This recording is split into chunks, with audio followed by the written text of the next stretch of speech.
Make sure to check out Jake's podcast. Just search for Blackstone Intel Report on your favorite podcast provider.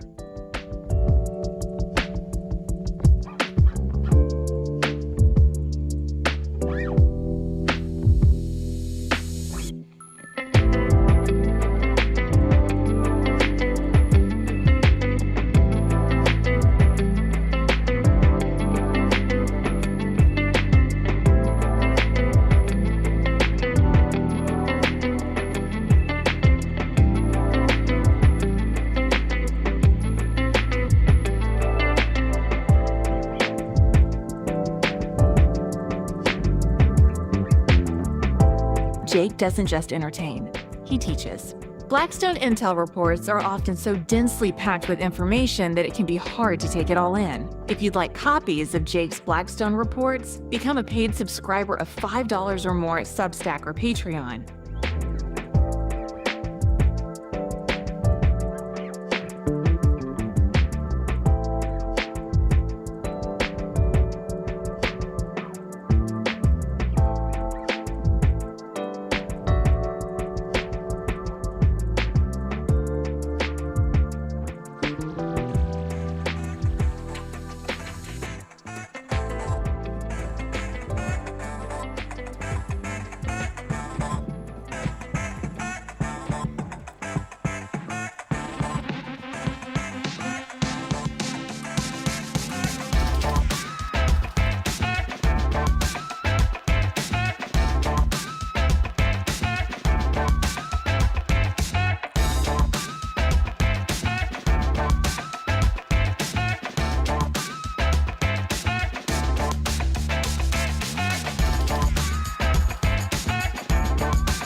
The newest way you can support Jake's work is to become a Blackstone Intel channel member on YouTube.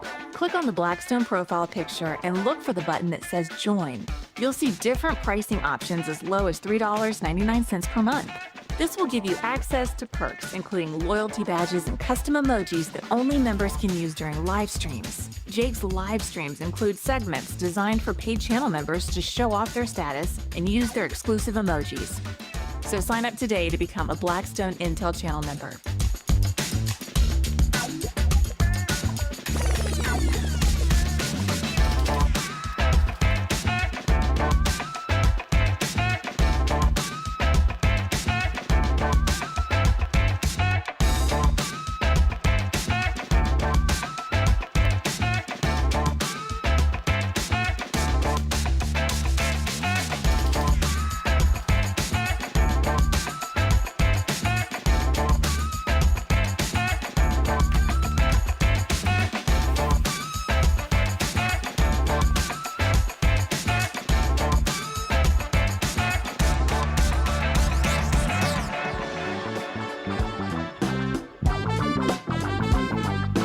In a world of smokescreens, psychological warfare, and carnival barking lies in press suits, the truth is harder to find than a congressman with a conscience.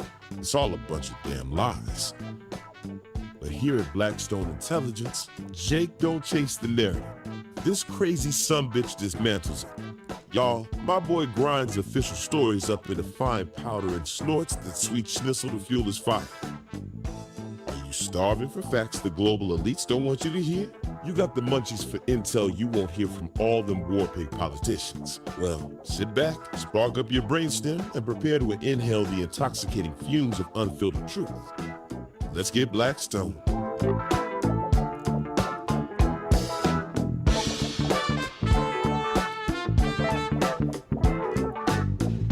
Hey, good evening to you all. It's Saturday night party time. You know, there are so many things I could be doing with my Saturday night, but I'm spending it with you. Because this is where the party is, the Blackstone party. Good to see you all out there. You know what? I'm going to take a second here and switch over here so I can see your chat a little bit better. Hey, everybody.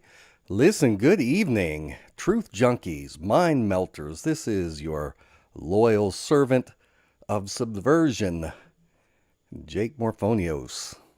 We are beaming straight to your cerebral cortex tonight from beautiful North Carolina. And man, is it humid here. I don't know how it is out there where you guys are. Is it steamy?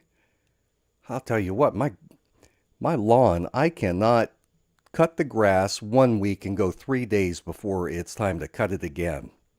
It's crazy. Crazy. Friggin' global warming. Al Gore was right. Oh, you guys, look at all of you out there. Good to see you all. We got lots and lots of you tuning in. Thanks to Stephen and Risha and everyone else who's going to be helping out, moderating. Good to see you all. August says it's humid in upstate New York. We got Mika watching from London. Vince Foster. Yeah, so listen, we are going to do things a little bit different tonight than normal. I'm going to give you some Blackstone stuff, but we're going to party it up a little bit. I'll tell you, if you're wondering, no, I'm not stoned. I am not drunk, but I've been watching Twitch lately, and I really like what some of the guys do on Twitch. And by guys, I'm only thinking of 2 channels because I don't watch that much. But there's a guy I talk to sometimes, Mr. Lobo from Cinema Insomnia. In fact, he is streaming right now over on Twitch, and I hate that I'm missing that, but I have you guys to hang out with. But I've been watching his stuff, and Twitch looks fun over there. The stuff you can do during the live streams that you can't do so much over here. So the last couple of days I got thinking, well, what can I do? I better turn my phone off before it starts ringing. What can I do over here on YouTube that would make it more fun? Here's the truth. I don't make any money on YouTube. I've been doing this back, maybe 6 weeks or so now, trying things out, seeing what works, seeing what has changed since back when I was doing this stuff. And honestly, there is not a lot of money to be made. I'm technically at this point not demonetized channel-wide. Technically, I'm allowed to earn money through YouTube ads. But in reality, all they've done is, while they have re-enabled monetization, they go and they instantly, before I do any video, as soon as I upload something, instantly it puts it into that, oh yeah, this isn't appropriate for audiences. Our advertisers don't want to advertise on stuff like this. And I've tested it, and it's baloney. It doesn't matter what I'm saying. I don't even have to say anything. I did an upload with a static image of a puppy, no audio, and they demonetized that. So, in effect, I'm still demonetized. But what I can do is earn money through super chats. So that's good. In the past, I never wanted to do YouTube memberships, right, where you can become a member of that channel. And the reason I didn't is because I had people going to Patreon, and Patreon takes between 5 to 10% of a cut. Over here on YouTube, they take 30%. Like, so if I can push people one way or another, I'd rather send you over there to Patreon. But looking at it, what I was watching on Twitch, it's great. It's a lot of fun, this stuff over there. But I don't honestly expect that my audience is going to follow me over to Twitch. I don't think that's realistic. So that means I got a party here. So my point is, I don't make any money doing, I think I made like $10 in advertising revenue with, I think it was around 200,000 views that I've gotten the last 6 weeks. $10, right? So not earning anything. But The only time I earn revenue on YouTube is when I do live streams and people make super chat donations. So I was watching Mr. Lobo over on Twitch thinking, how does this guy make any money? He's not making any money over here doing this stuff. And then I saw how it worked. So I am going to emulate some of that tonight. I'm going to take my Blackstone stuff that I do, try and change things up a little bit. I'm going to continue to do the regular Blackstone reports like I always do. I'm going to continue to do the podcast, do the Substack. None of that changes. Continue doing my regular YouTube videos. But once, maybe twice a week, I'm going to do these kind of fun things with games and stuff like that. Sean AR, thank you so much, Sean, for that super chat donation. I love you, Sean. Let me jump right in and tell you what I'm going to do tonight. Tonight I'm going to be talking first about Jeff Epstein. I am not going to let this Epstein story go, at least not for a while, or until you guys are like, Jake, will you please just shut up about the Epstein stuff? Here's why. Epstein is something I covered in great detail years ago, before it became fashionable. But the reason that I am so excited that Epstein is in the news now is this. I have tried for years to do what I can to give Israel a black eye over what they're doing to the Palestinians, right? And over what they're doing to America, taking away our freedoms from us here through our sleazy politicians. The problem is everybody is like, we love Israel. So we have this confluence now where the MAGA crowd, they hate Epstein. Thank goodness, for good reason. I used to sell t-shirts. I don't even remember the one that said, electrocute Dr. Rapenstein. That was before he had been arrested. And then he got in there, and a month later, he's, so couldn't sell those shirts anymore. I'd take those were popular at conventions when I'd take them around. But they're talking about Epstein all the time now. And here is what's happening. People are starting to put two and two together. Epstein, child trafficker. But he was also working with mega group, these rich Zionists. He's connected to the Mossad. Wait a second. Israel is doing this bad stuff? And then this absolute debacle of a response by the Trump administration to the Epstein files. And everybody now is like, whoa, whoa, whoa. Why are they covering all this stuff up? We had Bongino and Kash Patel and all these people talking about it. Not much from Trump. He never wanted to talk about the Epstein stuff. But his people sure did. And he never did anything to quell that. Well, they go and they get in there. And now they can't release this stuff because they're finding we can't do it. It's the same thing that happened when the Democrats thought they were going to go after Vladimir Putin with, Trump's an agent of Putin. And what did they find out? Did they find out that he was an agent of Putin? No, they found out he was an agent of Israel, essentially.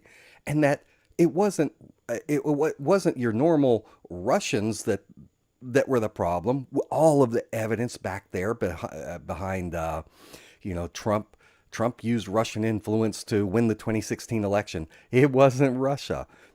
It was, there were certainly a lot of Russians, but they were Israelis. They were Zionists. They were dual citizens. These were people in the Russian mafia with deep ties to the Trump campaign. So now you have to go after Israel. But Robert Mueller was like, I'm done with this. I'm out. I'm not talking about this. And Robert Mueller was like, that's it. I can't talk about Israel. I'm done. Hey, look at freaking John Bolton out there. Says, I'm a proud supporter of Jake and Blackstone Intel. Love you, brother. You are never alone. Even when times are hard and we're willing to fight for our freedom. Only now will I ever say I love John Bolton. Only this John Bolton. Not the other neocon John Bolton. The one true John Bolton, our friend of the show who's been with us for years now. So anyway, I'm so excited to talk about Epstein on an ongoing way in my podcasts and in my videos because now we have the Democrats are going after Trump about Epstein, but now the people on the right are also going after this Epstein stuff. And so we have a meeting of the minds from the left and the right on the issue of Israel more and more. So Epstein is the key to helping turn America against Israel. That's why I'm not going to stop talking about Epstein. I was talking about the sex trafficking and all that years ago. That's still an issue. But we have so many things here that we can go after because of this Epstein story. And as bad as Trump wants this thing to go away, we cannot let this go away. We got to keep it going. So I'm going to talk for just a few minutes, not a huge amount. I'm thinking this show is going to be maybe 2 hours, maybe not even that, but that's my goal. So I'm going to talk for a few minutes about him, about his connections. And some of it you'll already know. Some of it you might be like, oh, yeah, that's interesting. We're going to play 2 rounds of Hangman tonight. One is going to be about this clue, CIA schemes. The other one, you guys are going to pick the topic from my deck of Iran-Contra scandal cards. I'll explain that to you more as we go on. I'm also going to do a very short, like 5 minutes, review of The Assassination of Robert Maxwell, this book, pretty good book. I enjoy it. I was going to put the link to it where you could buy it on Amazon or wherever. I was going to put it in the show notes. And I looked it up, and it's like $70 because it's out of print, I guess. And Amazon doesn't have any copies for sale other than used ones. But even the used ones are really expensive. So maybe you can find it on eBay or something. I don't know. Good book, though. I'm going to read you a page or two out of that. During the show, I'm going to give away because I love to write. I love doing these Blackstone reports. And if you are already a subscriber on my Blackstone Substack, you know that I put in most articles, not all of them, but most of them. I have pages of sources where you can look up the information. If you're like, well, I haven't heard of that. A lot of times I can give you the sources. So very good material for people that want to say, take a minute and really get into it. So I'm going to give away a month subscription to 2 lucky viewers tonight. I'm going to do a movie review. Got our popcorn bucket ready for that. I'm even going to have a special guest pop in and lead us through the Blackstone Intel Oath and Secret Hand Sign. That's right. Tonight, ladies and gentlemen, we are going to start a cult. True blue cult. And so, you are going to need some things for tonight's show. And if you don't have something nearby, find yourself a drink. Because we are going to be drinking together tonight. I don't care what you put in it. It could be milk, could be water, little alcohol, whatever you choose for yourself. I am not here to judge. But we are all going to be drinking the Kool-Aid together tonight. So make sure you got a drink so we can drink. John Bolton gives another super chat donation and says, hey, do you have those car freshener with Epstein on it saying this air freshener didn't hang itself? Okay, I don't have the picture next to me. The quick answer is no. In fact, let me see where it's at. I probably shouldn't have even mentioned it until I had the products in hand. But let me look real quick here and see if it's got the yeah, I know it's shipped. I know that. Tracking. It has in transit, gateway transit to Kernersville. So it should be here in the next couple of days or so. So I do have some coming. And then I put in another order for a few more. So John Bolton's talking about this. I've got these these Jeff Epstein. I ordered it from China. I ordered these Jeff Epstein, the pine tree things that you hang from your rear view mirror or whatever. They're about that size. It's Jeff Epstein with a little string, and it says, "This air freshener didn't hang itself." I thought it was pretty funny. I thought it'd be fun to give away as gifts. So you know what? We will count that as possible gifts too, as long as people understand that I don't have them in hand yet. It's going to be later this week before I've got them in hand, so it'll be a couple days slow. And then maybe what I'll do is list some of them for sale on my website, if I've got extras or something like that, if people want it. I'll tell you one last thing about this air freshener. It looks like an air freshener. It says this air freshener didn't hang itself, and it turns out they're acrylic. It's like a plastic. It's not even like the fuzzy things where you can. So I was like, well, how can I make it look like smell like an air freshener? I don't know. What do you think Jeff Epstein smells like? Something tells me massage oil and hummus or something. Smells like Israel. Anyway, so if you are a subscriber already of $5 or more on Substack or on Patreon, or a channel member, which is a brand new thing I just started today, these channel memberships, you can decipher today's clue. That opening shot that I had during the first 5 minutes, yeah, you can decipher that with the super secret Blackstone cipher. If you're on Patreon, if you're on Substack, or if you subscribe for $5 or more as a member, you get access to the super secret Blackstone cipher, and you get today's clue. If anyone, by the way, already has that, and if you are a subscriber, go over there and you'll see the picture, the cipher. It's got all of the emojis and what they stand for, what the letters are. If anyone figures it out, put the answer in the chat. Put something there to where I'll notice your thing. Good luck to the first person who deciphers it. Next, we are going to be doing 2 truth trains. Oh, hey, Squirrel and Wesson.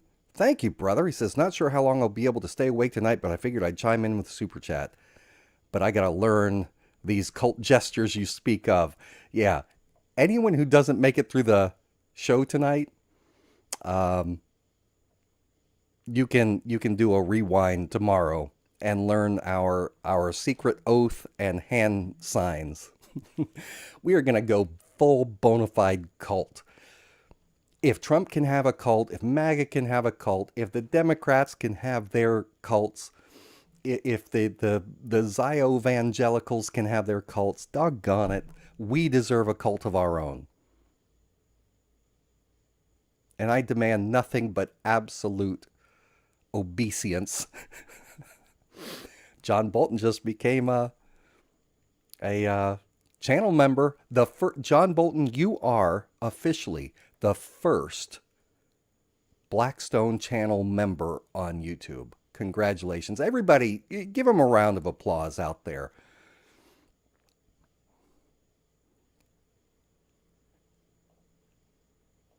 One of the things that you will get access to, I got to figure out how to turn these things into animated emojis, but one of the things that you'll get access to are emojis as channel members that you can use exclusively during the show.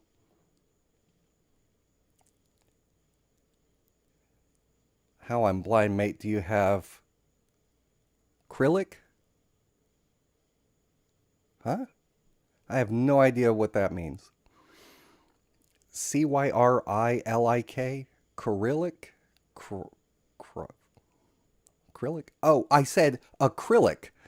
Maybe that's what you're talking about. Acrylic. Yeah, the acrylic they're Jeff Epstein air fresheners, but they're acrylic is what it said. I feel so stupid.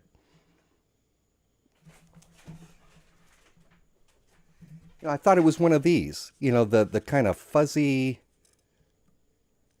things. I love the smell of those. So it's not an actual like you can't smell it. It looks like this. It's this size. It's Jeff Epstein, and it's got the little dangly thing. But it says it's acrylic.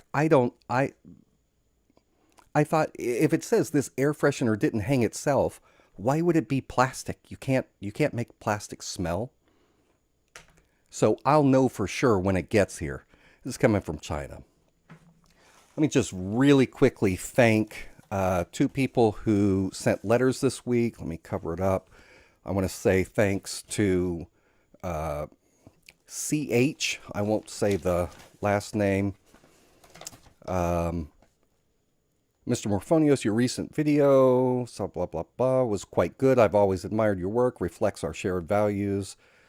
Values once rarely encountered behind enemy lines here in Zionist-occupied America. Thank you so much for your letter. And also, same thing, I won't give the name here, but S. Robinson from Maine just briefly wrote, thanks for sharing your wisdom and knowledge. I'm a longtime follower. When I can find you, thanks YouTube for making it so easy for my subscribers to find me. In my mid-80s, born during Roosevelt. Is an interesting letter. I won't read the whole thing here, but thank you. The things that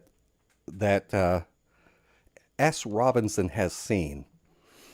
I was born during Nixon in 73, so I have lived through Nixon, Gerald Ford, Jimmy Carter, Ronald Reagan, who I remember Carter. I remember Reagan very well. Carter some. Reagan really well. I don't remember Nixon or Ford. I was too little. But I certainly remember George H.W. Bush because that was the first political campaign I worked on. Bill Clinton, George W. Bush, Barack Obama, Donald Trump the first time, Biden, and then Trump 2.0. Yeah. The Mertman Maiko says, Jake a letter, send Jake a letter and put cash in it. Yeah, well, it's probably not cool to show you what was sent, but money is sent, so I appreciate that. Yeah, my address, and anyone who sends me a letter, I'll write you back. I like to communicate with people. But in the video description, you've got my address there. It's Jake Morphonios, Morphonios, P.O. Box 1333, Kernersville, North Carolina, 27285. Sorry, I just noticed it's down in the bottom, scrolling there. John says, no, mate, I was trying to make a joke about solving the puzzle, but I needed a blind reading alphabet. Forget what I said before. Hey, John, you make all the mistakes you want, dude.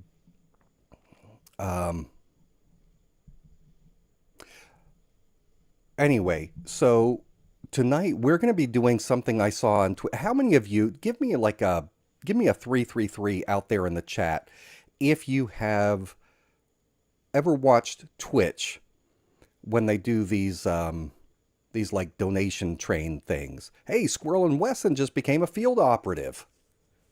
Thank you, Squirrel and Wesson, for joining. Sweet. Yeah, you can look it up. In fact, let me see here if I've got, I don't even know if I've got that message from tonight in front of me. Let me see if I've got it anywhere. The cipher. I think that I don't have it in front of me. Yeah. But anyway, it's on that screen there. There in the beginning. This is the old one. I remember the story behind this message. Oh yeah, so 333. You guys, if you're new to the channel, 333, long story short, is my lucky number. It has nothing to do with half the stuff that people are like, oh yeah, that's this or that's that. I used to when I was in high school, I used to go pick up my little sister from elementary school after I got out of high school. I got out of school like around 3 o'clock in the afternoon, something like that. I'd drive to her place, and on the way home, we had this game we'd play where whoever saw, because we were usually in the car still around 3:30. So whoever saw the number on the clock, on my digital clock, on my 1981 Honda Civic hatchback, whoever saw the digital number turn to 3:33 p.m. first got to punch the other. And I won most of the time. And so I have, but me and my sister, we grew up together. She's 5 years younger than me. And I was not somebody who could say, I love you growing up. So for me, a love punch was my way of communicating affection to my sister. That's what I thought at the time. Turns out she did not feel it was very affectionate. But she continues to consider 333 her lucky number as well. And so I use it to represent different things. And when I had kids of my own, when they were little kids, what we would do as a secret handshake between us is I'd squeeze their hands 3 times and they would squeeze my hand back 3 times. And that was kind of like a cool way of saying I love you. So to me, 333 represents love and all kinds of good, happy things. And it's also going to factor into our cult. It's going to be our cult number. But anyway, let me go ahead and just jump in here. Oh yeah. Before I start on the Epstein stuff, so does anyone out there go on Twitch? This is a new thing for me. I've known about Twitch for years, but I thought it was mostly gamers and stuff like that.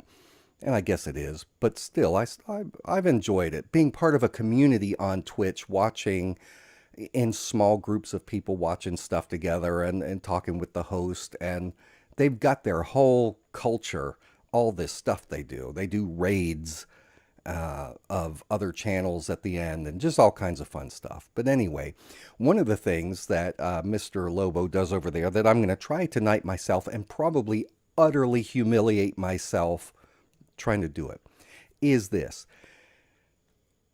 We're going to do a truth train. That's where I'm going to play some music and we'll have a 2-minute time limit for people to make $1, you can do more than that, but $1 super chat donations, because I figured pretty much anybody can afford $1. And everybody who does a $1 super chat will be able to participate in Hangman. Only the people that do that $1 super chat, and I'll write down everybody's names, but you'll be the ones in order once we start the truth train that will get to participate. And then whoever wins Hangman will get a prize. But anyway, so I'll explain that more as we go along. So I'm going to put in the chat here. A couple people have already joined as members, channel members. I'm going to put this in the chat. You can become a channel member for $3.99 is the lower tier.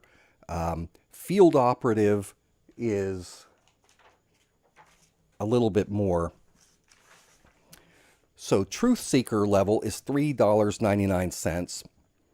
Field operative is $5.99. Cipher agent is $9.99, and counter propaganda agent is $24.99. But anyway, if you become a field operative or greater than tonight, you'll be entered in to the drawing at the end of the show. I am going to offer either to if you have donated $5 or more, then you get entered into the drawing that we're going to do at the end of the show for a Blackstone ball cap. If you already have a ball cap, then you can choose from one of my other options that I have. Okay. Because I know a couple of you already have ball caps. Anyway, so let's begin. John Bolton upgraded to, oh my gosh, John Bolton just became a counter-propaganda agent. John, me and you are going to have a talk. We're going to have a talk. I gotta work out some deal with you. You are too good to me. I'm going to take you on a date or something, John Bolton. Come find you and we can go talk about Project for a New American Century and how we can plumb the oil fields of Iraq and other romantic things like that, you know. In the strange constellation of American political power and finance and scandal, there are few figures who cast a darker shadow than our friend Jeffrey Epstein. While a lot of his attention is paid, a lot of attention of the public, like I was saying before the show really got started here, a lot of the attention is on his sex trafficking operations, right? People know about his mysterious death. Did he kill himself? Did someone kill him? What's the story there? The truth is, with a deeper examination, we start to see something even more unsettling. A surprising number of connections to the Trump administration, to figures in Trump's closest circle. People that are linked to Epstein by money, by legal strategy, by long-standing association, people who have surfaced into the orbit of Donald J. Trump, usually in powerful government roles. John Bolton says, our relationship is basically like Palpatine and Darth Vader. The student has become the master. You get me off track, man. I'll say one thing. Being a horror movie fan, you guys might not know this, but in Star Wars, the original, A New Hope, I just call it Star Wars, which is what it was when it came out in 1977. The two big bad guys were not Palpatine and Vader. It was Vader and Grand Moff Tarkin. Grand Moff Tarkin was played by British actor Peter Cushing. The guy in the Vader costume was played by David Prowse. Cushing and Prowse had previously done 2 films together where Cushing plays Dr. Frankenstein, or actually Baron von Frankenstein, and David Prowse played the Frankenstein monster, 2 different iterations of the monster. Did you know that? That's good trivia. You can win Trivial Pursuit sometime with that. So let's go back into Epstein's history. This all starts around 1974, the year after I was born, when this guy named Donald Barr, not Donald Trump, Donald Barr. Donald Barr was a former OSS officer. The OSS was the predecessor to the CIA. This was like the World War II era spy agency, the precursor to what became the CIA. He was headmaster of this elite Dalton school in Manhattan. Stephen says, thank you, John Bolton, for supporting Jake's work. Thank you, Stephen. In fact, I think what I'm going to do is come back and read these super chats after I finish here, because I'm like a dog looking at a squirrel in Wesson. Thank you, Steve. You are freaking awesome, man. Don't worry about it. We go way back, me and Jake. So you got Dalton, right? This Dalton school. This is a fancy place. It's a lot of money. This is not your local public school. This is where the rich people, including a lot of rich Jews in New York, were sending their kids. Kind of like a prep school. Well, Donald Barr, former OSS officer, is the headmaster of Dalton. Before he leaves the school, he hires somebody who had no college degree, no teaching experience, no teaching credentials, a 21-year-old young man named Jeffrey Epstein. And Donald Barr gave him a job there at Dalton, teaching math and teaching physics. And then not long after that, Donald Barr resigned and went on to greater things. Now, Jeff Epstein didn't last very long in the job because he was screwing around with the teenage girls. He's charismatic, is what people said about him, but he got fired, not by Donald Barr, but by the people that came after Barr. So this is in 1976 when Epstein gets fired. And the dismissal is very quiet. They didn't publicize it. He just kind of vanishes from academia. Like, yeah, I'm done with this stuff.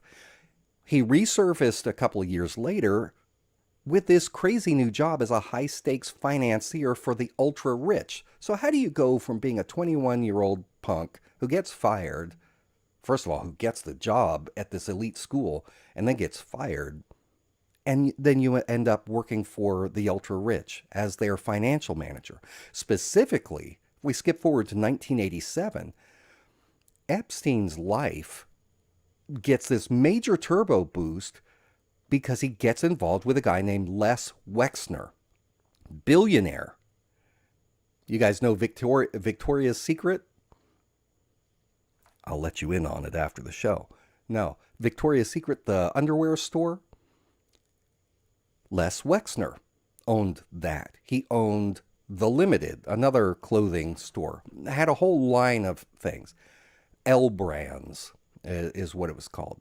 Well, he's a billionaire. He takes this young guy, Jeff Epstein, gives him power of attorney over his fortune, over his financial empire. Says, you're in charge. And this trust that Wexner put in Epstein baffled everybody. Because Epstein, again, he had no college degree. He had no formal training in finance. He had no record of any kind of prior fiduciary responsibilities. And yet, Les Wexner puts him in charge of billions of dollars. But that's because Wexner was a lot more than a retail mogul. He was the co-founder of the Mega Group. This is a secretive organization, powerful Jewish American billionaires. They would funnel money through the Mega Group to take care, to fund the black ops of the Israeli Mossad, among other things. It was supposed to be a philanthropy. So here's Epstein, here's Wexner, here's Mega Group. And that same year, 1987, marked the beginning of Epstein's long relationship with the inner circle that Wexner was connected to. Skip forward a year or two. 1989, the year that Tim Burton's Batman came out. Wexner buys this lavish house. Townhouse is what it was. It was a mansion. The address was 9 East 71st Street in Manhattan. 9 East 71st Street. And that becomes Epstein's primary residence. And so by 1995, you've got Epstein there full-time. The house has been fully remodeled very extensively. It's been outfitted with surveillance systems. They've got cameras everywhere. The FBI has confirmed this. Bathrooms monitoring cameras monitoring the bathrooms. There was a room that was just full. This is according to some of the Epstein victims who were trafficked in and out of this Manhattan apartment. Had one room just full of surveillance TV sets. watching these cameras around. Lots of video cassette recorder machines recording all of this. So Epstein is there full time. And this is the hub for a lot of his abuse, for the blackmail and manipulation that he's involved in. Now, he had another residence, Epstein did, over on 34 East 69th Street from 92 to 95, which he was paying $15,000 a month to rent. I sure don't have $15,000 a month for any kind of mortgage. And I'm 50-something years old. When am I? 51, I think. I think I'm 51. I couldn't tell you for sure. It's not the kind of... my brain retains all kinds of crazy, nonsensical, worthless facts, but I can't remember my own age most of the time. So, $15,000 a month. Where did he get the money from? Nobody knows. But he, like I said, he moves in full time to the one on 9 East. And this becomes the center of Epstein's world. Now, interesting thing. You know who moved in? Now, Epstein bought it from Wexner for about $20 million in 1998. You know who moved in after Epstein purchased it in 98? I'm not talking about like somewhere down the block or across the street. I mean like on the other side of the wall. Townhouse here, townhouse here. A guy moved in right next door to Les Wexner.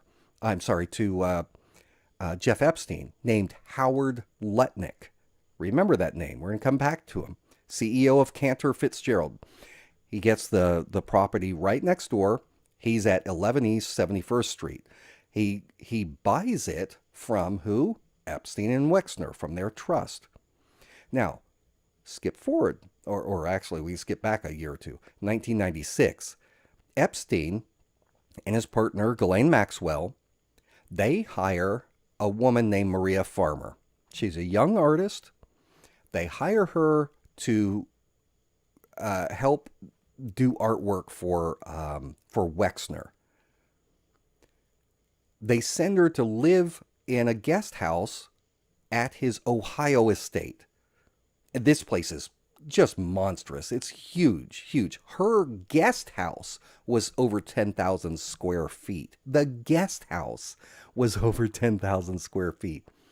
Very secluded part of way out there. Nobody around. Security everywhere. Well, she goes out there thinking she's going to be an artist and do artwork and get paid by this eccentric, billionaire. And what she ends up doing is going out there and getting sexually assaulted by Epstein and Ghislaine Maxwell. Now, the estate, like I said, this place was crazy. It was heavily surveilled. She was not allowed to even leave to go jogging on the property without permission from Les Wexner's wife. And if she tried to go out jogging or anything like that, she'd get shuttled back in by the security detail that's all over the place there. Well, she tried reporting that she got sexually assaulted. Didn't matter. They ignored her reports. It was decades later before it got any attention. So as Epstein's influence is growing, in fact, the way she finally got out of Ohio was she tried to leave. They wouldn't let her. Some of the security detail, there's a moth flying around here. Some of the security detail were on the payroll of the local sheriff's department. They were sheriff's deputies off duty. So she barricades herself in after she gets sexually assaulted by Epstein and Maxwell. She calls 911. They link her up to the sheriff's department. They say, sorry, we're not going to help you. And so she ends up calling her dad because they're on the payroll of Wexner. They're in this little podunk. Sheriff's Department. She calls her dad. Her dad drives hours through the night from out of state, lets her out, and they take off. She immediately goes to the authorities and nothing. She goes to the FBI, nothing. They won't touch this guy. But anyway, Epstein's influence continues to grow. But so did his legal troubles. In 2008, that's when the first grand jury in Palm Beach charged him with multiple counts of underage sex abuse. And that is covered hours and hours of podcast material. If you go to Blackstone Intel report on any podcast site out there, you'll find me. And just look up the initial first 13 or so episodes are devoted to this. I talk a lot about the 2008 grand jury in Palm Beach County, how Alex Acosta, the U.S. attorney, brokered what would become an infamous sweetheart deal, is what they call it, basically a non-prosecution agreement that granted Epstein immunity from federal charges. And it protected unnamed co-conspirators. And this sweetheart deal that Alex Acosta worked out. You've got on one side, you've got the prosecutor, the U.S. attorney, Alex Acosta. On the other side, you've got the defense attorneys for Epstein, Alan Dershowitz, Jay Lefkowitz, Kenneth Starr, the guy who ran the impeachment inquiry, the special prosecutor that looked into Clinton's Lewinsky stuff. So you got the defense attorneys, you got Alex Acosta. They all work together on this non-prosecution agreement where basically Epstein's going to serve a little bit of time, basically what amounted to house arrest, a slap on the wrist. And they gave this deal to unnamed co-conspirators. We assume that maybe Ghislaine Maxwell was in there. I saw a video earlier today. One of Maxwell's brothers, Ian Maxwell, was on Piers Morgan. And Ian Maxwell was saying, it doesn't matter if she's guilty or not. What matters is that, this is his words, what matters is that she was part of this sweetheart deal, non-prosecution agreement. She never should have been prosecuted. Doesn't matter if they had evidence against her. They weren't supposed to go after her to begin with. That's his argument. So that's what we're going to see Maxwell trying to push with the Trump people is, I never should have been prosecuted. Let me out. Let me out. So anyway, remarkably, each of these people, each of these lawyers will find themselves in the orbit of Donald Trump. In 2017, Trump appointed Alex Acosta as his Secretary of Labor, the very department overseeing human trafficking. Doesn't make a whole lot of sense, does it? In 2018, Trump takes Jay Lefkowitz, the defense attorney, and makes him Trump's representative on the U.S. Commission on Civil Rights. Civil rights for everyone, I guess, but sex trafficking victims. In 2019, Donald Trump appointed William Barr as Attorney General. William Barr, the son of Donald Barr, the man who hired Epstein at Dalton. So we know Donald Barr was with the OSS, but did you know that William Barr, Bill Barr, was CIA before he, in the years before he became Attorney General? And so Barr ends up becoming the guy who oversees the Justice Department as it manages Epstein's rearrest. He's the guy who went to the jail to check things out after Epstein was found dead. Right? None of this is fishy, right? This is all normal, totally normal. And then the year after that, 2020, during Donald Trump's impeachment trial, who did he hire as lawyers? Alan Dershowitz, Kenneth Starr, both of whom had been attorneys for Jeff Epstein. Also hired Pam Bondi as his one of his impeachment lawyers. So in 2024, Donald Trump made another interesting appointment. He needed a Secretary of Commerce. His first time around,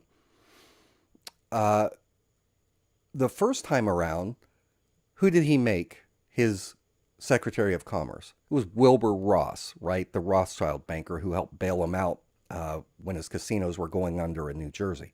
Well, who was his Secretary of Commerce this time around? Howard Lutnick. Remember him? Howard Lutnick, the next door neighbor who bought his townhouse from Jeff Epstein. Now, taken individually, any of these, if you're a Trump supporter, you'd say, that's just a coincidence. Dershowitz, Lefkowitz, Barr, Bondi, Acosta, Lutnick. Something's starting to smell fishy to you guys. How is it that all of these people end up in Trump's closest circle? It shows a pattern, doesn't it? It reveals a very disturbing convergence of decades spanning networks of individuals who are connected by money, by legal maneuvering, by shared proximity to Epstein, and they end up in positions of power in the Trump administration.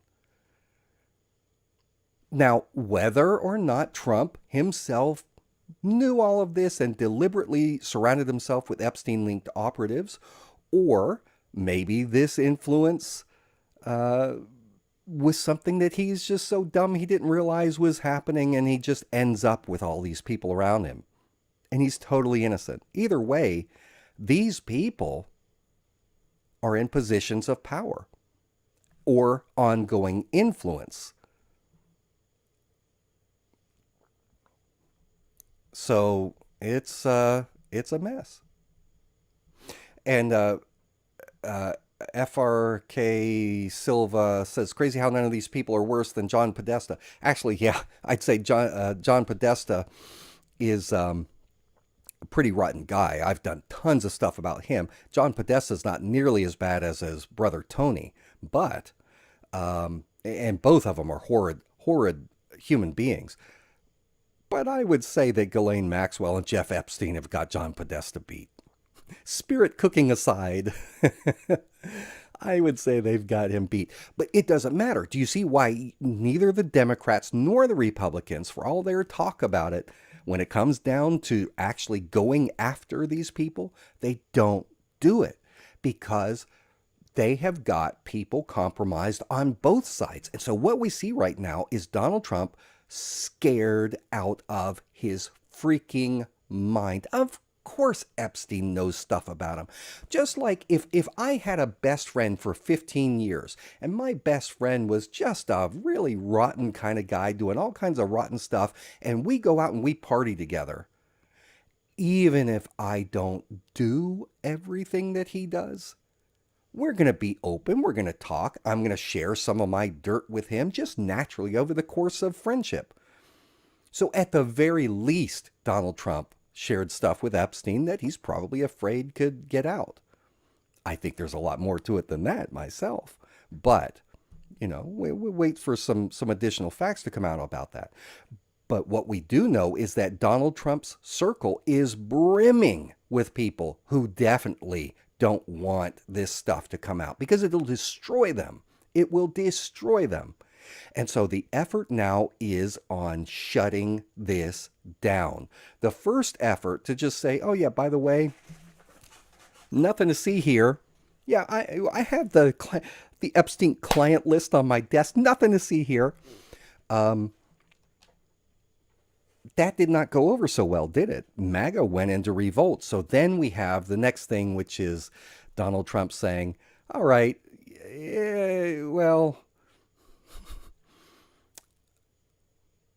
let's release, I'm okay with the grand jury stuff being released. Now, I'll talk some other time about that, about why that's a total farce, and he knows he's not in it. The grand jury stuff in 2019 and in 2008 was so narrowly focused, there's like not a snowball's chance that there's anything significant about Trump in either of those because of how narrowly defined the inquiries were. That's not where you're going to get the information. That's not the stuff that needs to be released. So anyway, we are looking at some serious stuff out there. You want to know what kind of stuff needs to be released? Okay, here's some of the stuff that should be released. Internal FBI reports, because they interviewed a ton of these girls back in 2006, 7, 8, around in there. We need their witness statements, their witness interviews. We need surveillance data. We need the information they got from raids. We need evidence collection, stuff called 302s. Okay, that all needs to be released. Warrants for Epstein's house. Warrants to obtain his devices, his bank accounts, his planes. Why do we want the actual warrants themselves? Because those documents contain the probable cause statements. It'll have all of the evidence inventories. It'll have other stuff that will give us clues of what they were looking for. And then we can look at the details on their actual findings. We need civil case depositions. We need the exhibits that were used. We need filings from the civil suits, especially from the Virginia Roberts versus Maxwell case and others. But there are direct testimonies from survivors, from staff, from pilots, from associates. We got to get all that.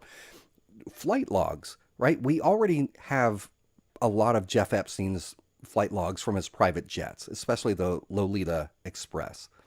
You know, we've got passenger names, dates, routes, that kind of stuff. We already know for certain, even though Donald Trump flat out denied it, we know that he was on Jeff Epstein's plane at least 7 times.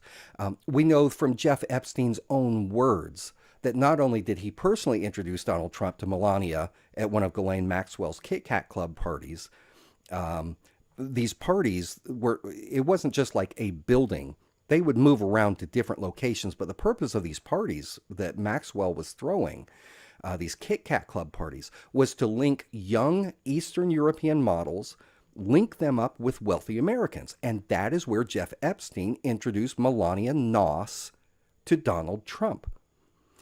According to Epstein's own testimony, he is the one who, it was on the Lolita Express that Donald and Melania first had sex.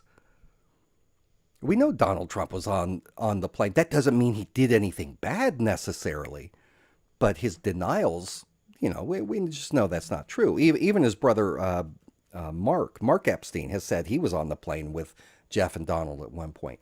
But we have that log information, but how many times have we read through the files of who flew on Trump's plane?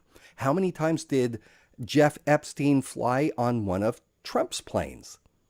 We know that he had multiple Sikorsky S-76B helicopters, but he also owned a 9-seater Cessna Citation X. He owned a Boeing 727 tri-engine, which is what he called his first Air Force, Trump Force One. Now he owns this Boeing 757, which is his second Trump Force One. And there's no reason to believe that Epstein ever flew on that one because, you know, this is after they had their falling out. And of course, now Trump flies on Air Force, the real Air Force One. If anyone had Epstein on the real Air Force One, it would have been Bill Clinton. So we got to get him deposed and find out anything there. We also know that Epstein did not fly on Trump's new $400 million Boeing 747 jet from the Qatari government. By the way, do you know where that came from? Do you know how that came about? Do you think it's a coincidence that Donald Trump is wheeling and dealing with Qatar, getting this $400 million jet from them, while his Attorney General, Pam Bondi, you know what she was doing before she joined up with his 2024 campaign? She was a registered foreign agent under the Foreign Agents Registration Act. This is, you know, the public documents. She was earning up to $115,000 a month as a lobbyist for the Qatari government, right? So, you know, so much for draining the swamp. But to the point, Trump needs to release the flight logs for his private jets. during these years that he was associated with Epstein and Maxwell. I think that's fair. And it won't tell us a whole lot, but it'll tell us something. What we need more than that, of course, are financial records, banking records. We need transactions, we need offshore accounts, donations, shell companies tied to Epstein's global network, especially regarding Epstein's work for Wexner's mega group. There are internal emails from the Department of Justice, memos, notes, especially notes regarding that 2008 sweetheart plea deal involving Alex Acosta, the guy who said that he couldn't go after Epstein. He was told to back off because he was intelligence. Now, in addition to all of that, what's in the Epstein files that we also want released are recovered CCTV footage, hard drives that he had, something like 80 computers, not just hard drives, 80 computers between his residences. In addition to that, scores of hard drives, hundreds of CDs that had things like these, digital camera recordings or the CCTV recordings. We need the photo evidence from his properties. So when Trump says, yeah, I'm okay with the grand jury testimony being released, we're talking about around 60 pages from the 2019. There's probably between 60 pages at minimum, at absolute maximum 300 pages worth of material. But this stuff, again, it is very specific to the case they were looking at. It's not going to have stuff about Trump, and that's why he's okay with it being released. The public has an undeniable right to full transparency about this. Jeff Epstein's operations, his network of criminal associates, needs to be brought to the full knowledge of the American public. Not just because of the scale of his crimes, but because of these powerful people involved in it.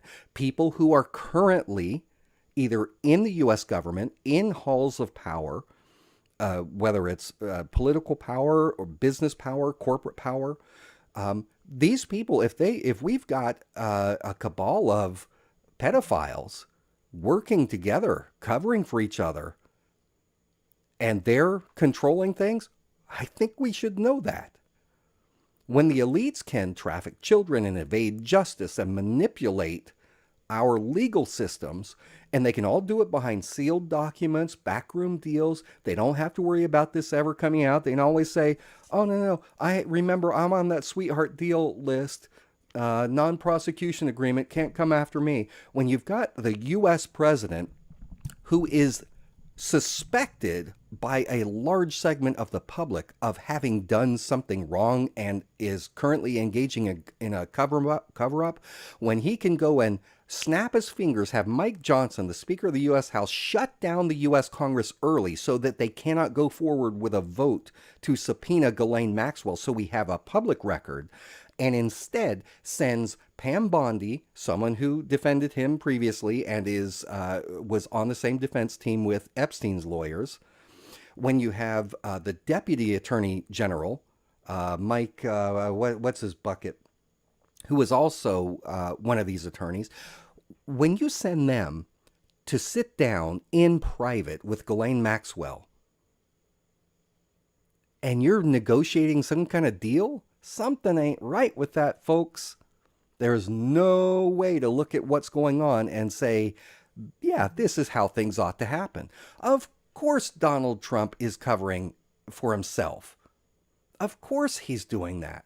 Of course, what's being told to Ghislaine Maxwell is, you give us dirt on, say, Bill Clinton, and you agree to keep your goddamn mouth shut about Donald Trump and about these particular people in a circle that we're talking about. You keep your mouth shut, and at the end of Trump's term, you'll get a pardon. You know that's what they're saying. You know that's what's being communicated. And that's why, like I said, I was talking about this Ian Maxwell that I saw on the news just today. And you know how he's talking. He's like, oh yeah, back when, now this is This is Maxwell. Remember, Ghislaine Maxwell did not want Donald Trump to win. That's why she actually told 60 Minutes, they were asking her about all this. Do you have dirt? Do you have tapes? Do you have dirt? Do you have files on Donald Trump? She's like, yeah, I'm aware of files. I'm aware that Epstein has files on him. Well, give them. Why aren't you going to make it public? And she said, because here's how it works. This is back in 2016. This is back when Hillary Clinton still had a significant lead in the polls over Donald Trump in the matchup in 2016. Maxwell wanted Hillary to win, and she said so. She said, I'm a Clinton person. She said, if I were to lead people to where this Epstein dirt is on Trump, there would be an obligation for the dirt on Clinton to be released as well, which is true. Remember, 60 Minutes, the whole reason Trump sued them was, it's claiming there's not equal time and you edited Kamala Harris's stuff and you can't favor one side over the other. Well, this is back in 2016. Maxwell knew this, which is why she said, if I give you stuff on Trump and I've got the stuff on Clinton, you're going to have to air that too. And I don't want Hillary to lose, so I'm not going to do it. That's what she said. So does she know where a lot of this stuff is? I don't know that she necessarily knows, definitely at this point, doesn't know where all the files are, because the FBI swooped in and got all of that. Probably the Mossad went in and took a bunch of it early on as well. But she knows that both of these guys are dirtbags and that there's dirt on them out there.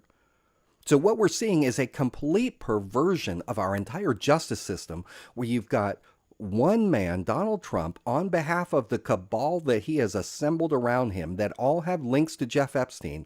He is trying to shut up Ghislaine Maxwell with offers of she's already been given the immunity against prosecution for any of this current stuff she's saying. But clearly she's being offered a deal. That's not how this should work. She should have been pulled in front of Congress, testified publicly about what she knew, let the members of Congress go after her. Now, in the end, I don't think that Ghislaine Maxwell is going to be the key to this. I think that Ghislaine Maxwell is a lying, thieving, horrible devil in human flesh. I think she is one of the worst humans alive today with what she's done. She played a key role for a handful of years in Epstein's operations. And remember, her dad's the one that got her into this, or it was through him, Robert Maxwell, who we're going to talk about in a minute.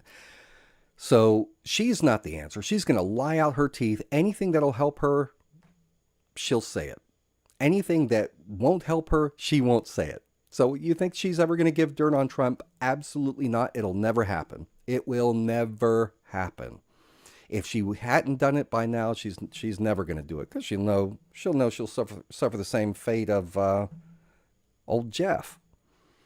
So anyway, that's why we should not be letting the Justice Department determine this. This is one of those times when we, the people, deserve to have the information so we can figure it out.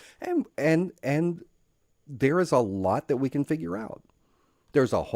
I think that the general public is better at, when we look from like 2016 forward, the different scandals, the different false flags, the different things that have happened, whether it's in Russia, Ukraine, Israel, Palestine, any of this stuff. Who is it always gets to the bottom of it? It's the citizen journalists. It's the cyber sleuths. It's the people on 4chan. It's the public who, we don't care. We just want the truth. And we're the ones that usually find the truth. We are the ones who ought to have this stuff given to us. And no, anything that's like the child, pee, no, we don't want to see that. Don't give us that. Give us the file, give us the names that there were files. We don't need to see any of that, nor do we need to have the names of victims who do not want their names out. We don't have to have that released. But there is a just mountain of evidence. Drudge Report was, their headline today, their big line was that over 100,000 pages of material exist That's pages. That's not including all of the hard copies of video footage and all that kind of stuff. Give it to us, Donald Trump. We'll figure it out. Since you can't or won't, either way, we'll figure it out. We'll go after these bastards that are doing this to kids and that are usurping control over our government, using sexual blackmail and compromise to bring people in line and control the system. We got to burn this sucker down. We got to burn it all down. That's what I have to say about that. All right. Okay. Now, let's see here. Oh. You know what that means? This is our first Truth Train. So what you got to do? $1 super chats. 2-minute time limit.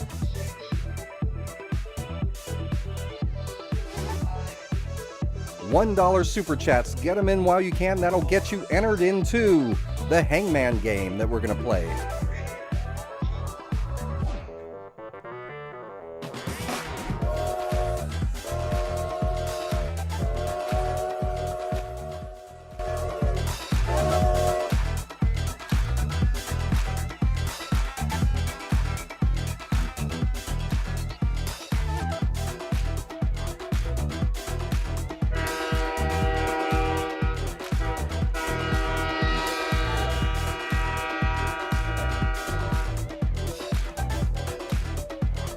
Put some dancing emojis out there. Train emojis.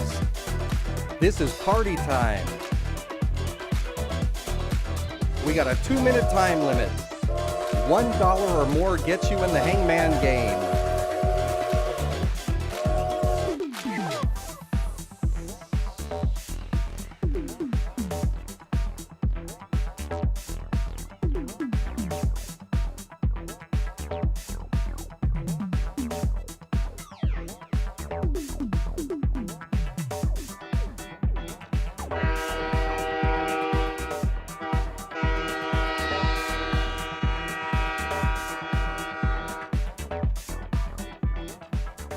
All right.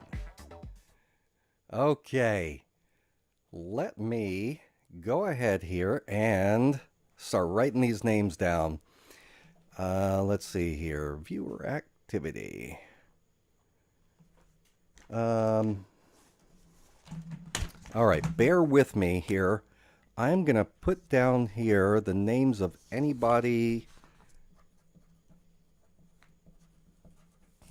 who has made a super chat donation of $1 or more for this purpose. It's got to be $5 or more to get entered into the hat drawing, but this will take me just a minute. Sorry about this.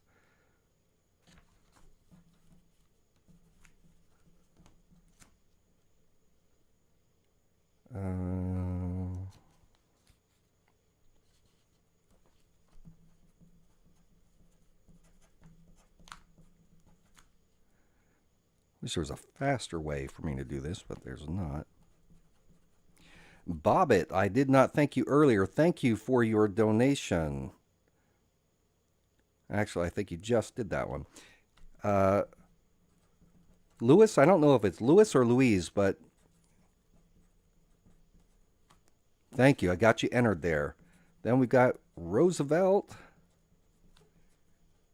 Media News. All right, I'm going to give it another 10 seconds or so, and then we're going to go ahead and do this Hangman game. So I'm going to read this off to you in a second,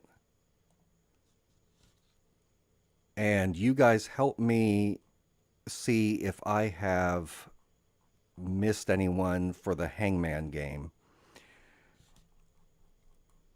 All right. Okay, so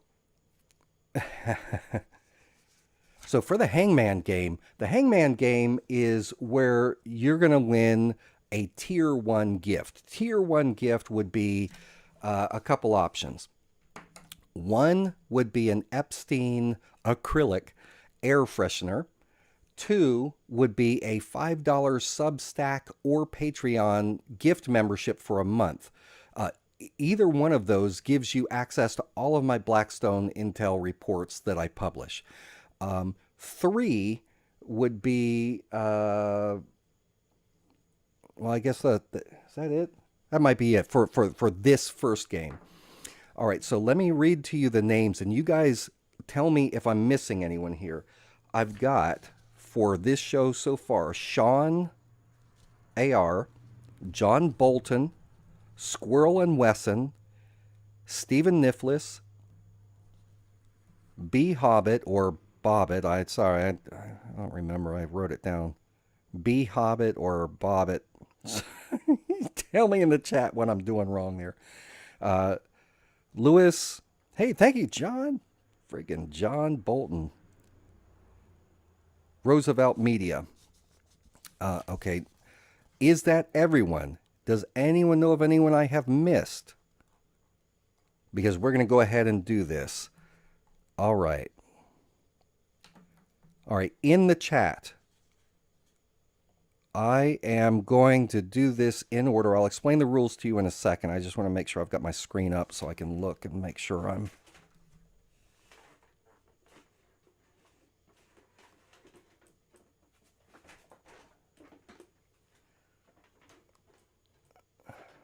Well, that's not helpful.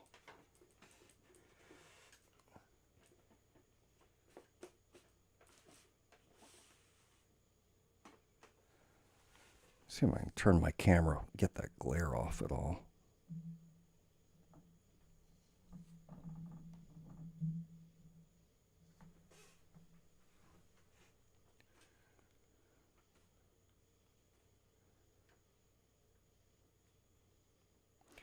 There's a... What is that? There's like a little glare there that's...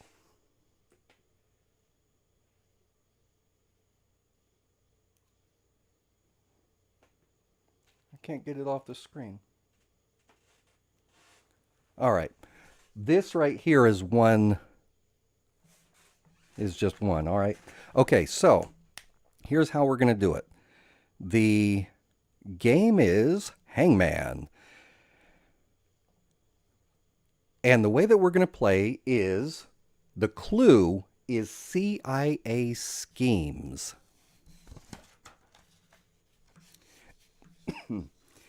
And we're going to go in order. Not everyone's going to be here in the chat still, possibly. It could be that some people are no longer here. But let me tell you the order so that you'll be ready to go. First of all, I'm not going to look at any answers or any letters from anybody other than the guys that made the super chats for this game, okay? So everyone shut up. You can say whatever, but it's not going to count. So when it's your turn, I'll call your name, and you give me one letter, and I will put it on the board. If it's not there, I'll put it under used. If it is there, we'll write it out. First person, and if someone else is doing a letter and you have figured it out, don't shout it out. You can only give the answer on your turn unless you're one of the players and you figure it out. After they go, I'll give anybody a chance that is part of the list. I'll give you a chance. No, let's not do that. How do they do it on Wheel of Fortune? You can't go out of turn. You can only give the answer on your turn. That's the deal. Only give the answer on your turn. Okay, let's start with Sean A.R. And just so you know who's up on deck next, we then go from Sean to John Bolton, then Squirrel and Wesson, then Stephen, then Bobbit, then Louise, then Roosevelt. Okay? Yeah, vowels, consonants, whatever you want. All right, let's start with, is Sean still out there? Sean, if you are out there, give us a sign. Sean might be gone, I'm not sure. Sean, if you are out there, give us your first letter. And I'm going to use my phone and set a time limit of like maybe what's a fair amount of time for people to respond? I don't want it to drag on too long. Let's say 15 seconds. Okay. All right. I am not seeing anything from Sean out there. So last chance, Sean, if you're out there, speak up. Give us a letter. Okay. Next, John Bolton. John Bolton, you have 15 seconds to guess a letter.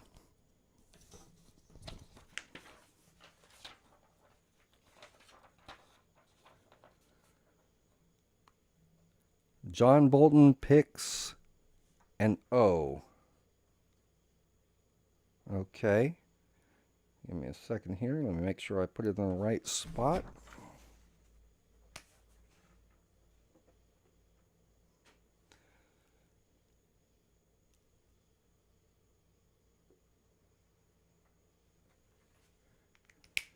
Okay, can you see that?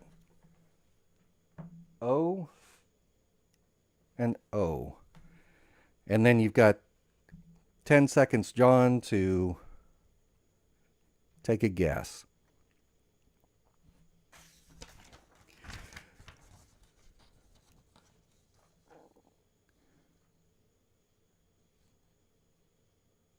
All right.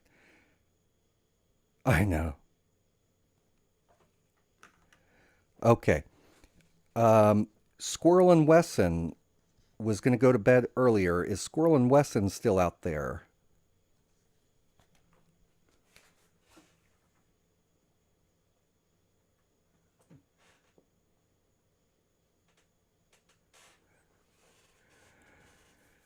The crazy thing is that the marker's actually fine. It's where it's at. The glare from my lights is shining on it.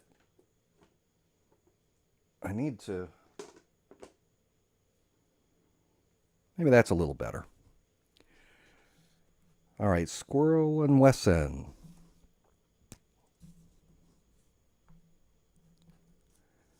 If you're out there, Squirrel and Wesson, give us a... All right, time's up, Squirrel and Wesson. All right. Stephen Niflis, you are up next. Stephen, give us a letter.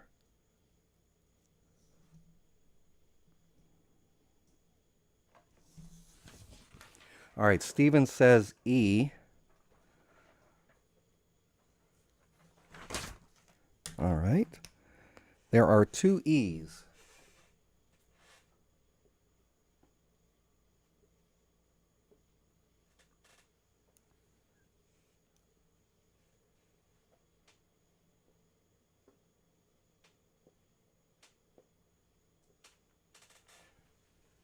I'm trying not to knock it off. Okay, and then you get 10 seconds, Stephen, to take a guess.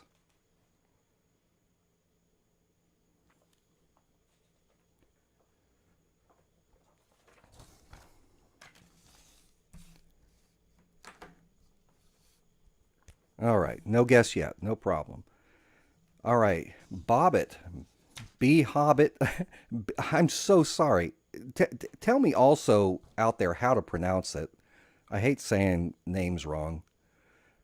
I don't know if it's Bobit, Bobbit, B Hobbit, but you're up next. So tell me how to spell your name and also give me or how to pronounce your name. And then, yeah, nobody B Hobbit. Bobbit. Bahobbit? I don't know. I don't know. All right, so what's your letter? B Hobbit. Well, that's what Rose says. I don't know. All right, B Hobbit, what's your letter?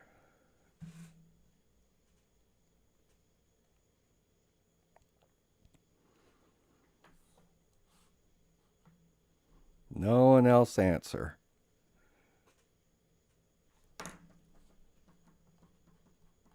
Hold on a second. I'm going to reopen my chat in case it...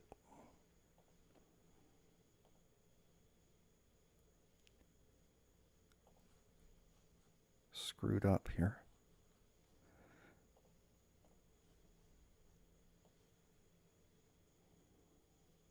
No problem, no problem. It says it's going slow.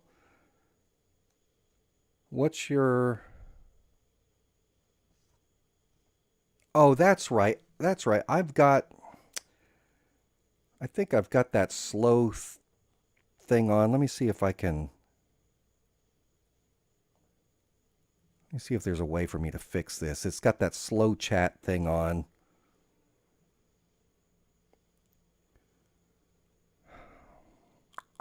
Dang it. How do I turn that doggone thing off?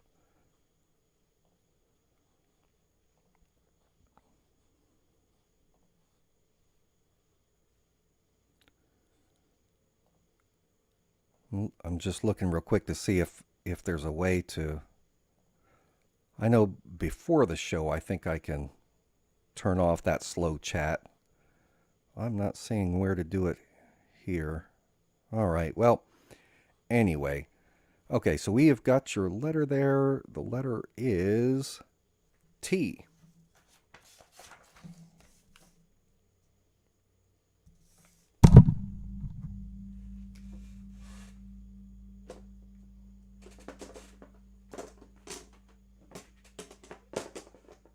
I'll fix it.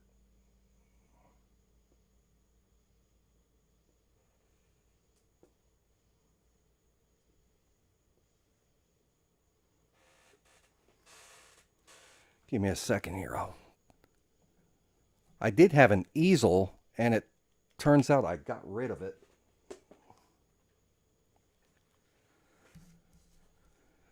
All right, do you have a guess?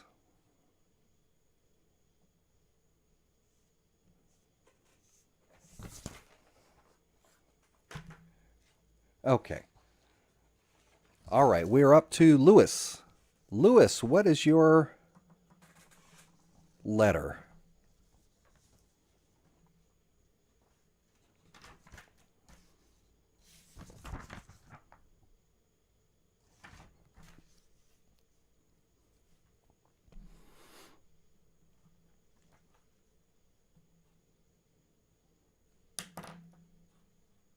I'm going to give Lewis a minute here, and I need to...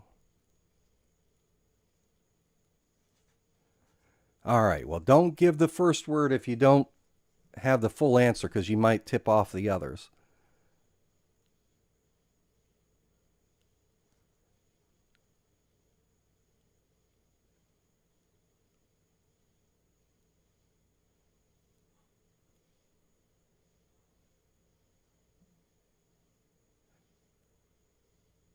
Lewis, do you want to... Oh, that's right. It's got this slow thing.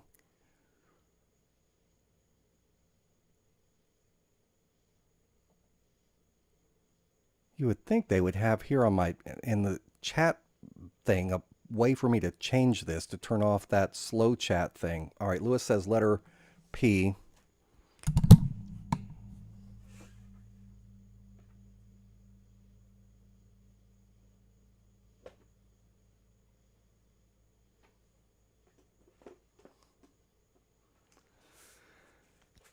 All right, Lewis, I know you think you got that first word, but don't know if you got the second one yet.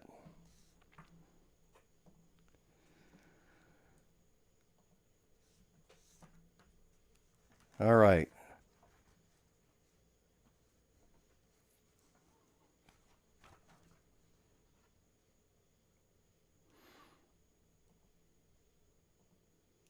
Let's go to... We're back up. I assume Sean is not back in the chat yet. We make sure, Sean, are you out there? Are you out there? And while he's doing that, I'm looking to see if I can figure out how to turn off this. I'm looking for the settings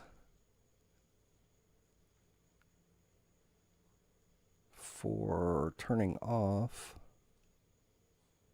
Not there.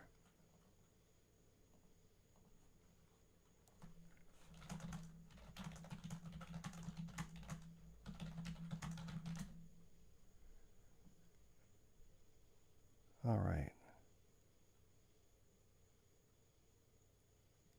Live control room. That's where it was.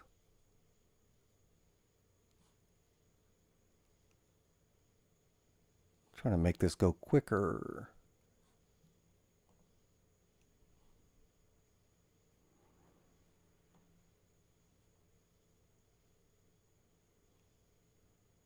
Nope.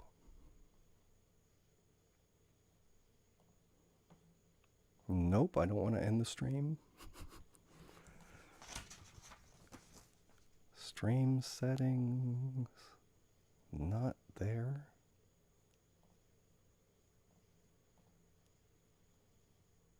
Oh well, I give up. I give up trying to figure it out. Okay, so nothing from Sean. Okay, so we are up to John Bolton. Are you back in here? We are. Oh, I'm sorry. No. Not. What am I saying, Sean? It's Roosevelt's turn. Roosevelt, what am I doing here? I don't have my glasses on. Roosevelt. Thank you for straightening me out there, Stephen.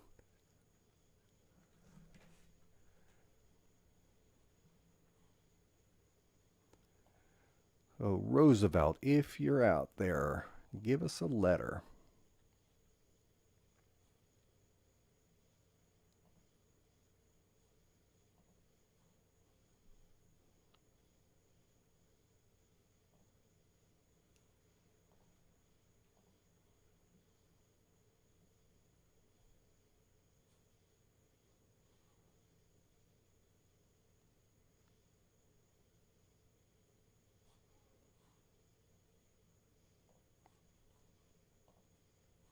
I'm looking here.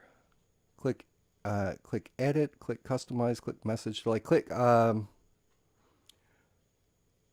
in my YouTube studio and it's not.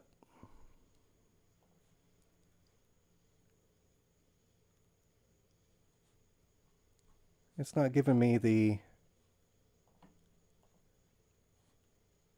settings. Monetization, of course, yeah, not that.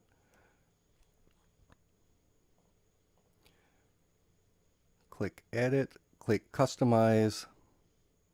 Yeah, there's nothing here that says edit.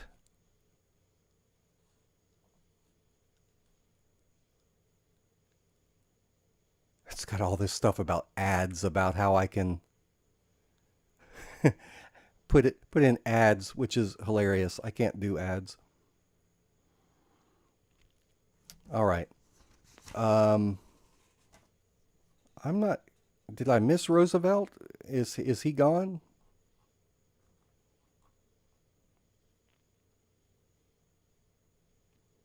Roosevelt Media.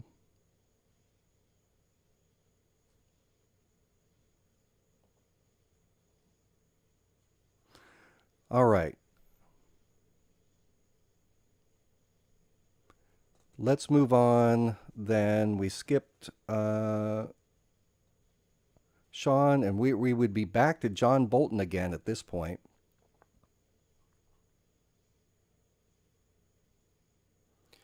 Lewis, how do we get down to letter P for you?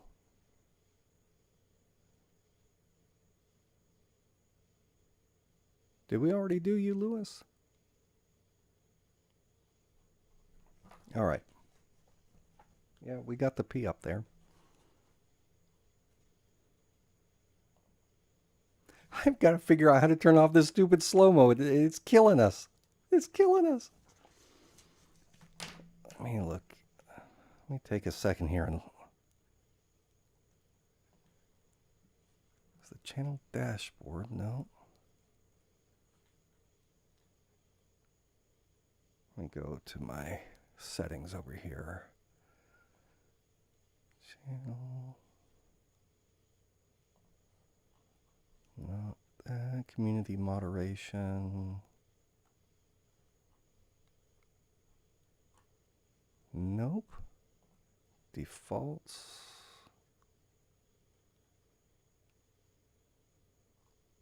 Nope. Nope. Permissions, ads. No channel. I cannot find it anywhere. I'll have to take time on the next time around and make sure I figure out where in the world this setting is, because this sucks. Okay, Roosevelt Media. There we go. I don't know why I wasn't seeing you before. Let's do R.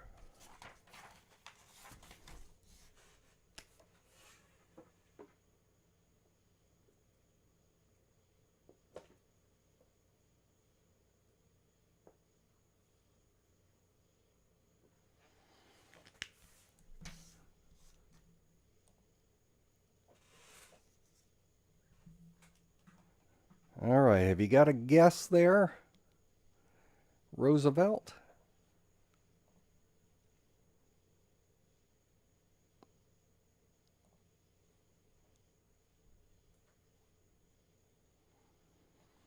You can't jump tube.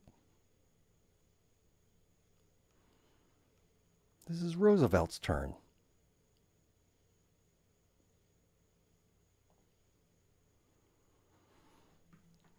Yeah, because of the slow chat, we got to give him 20 seconds.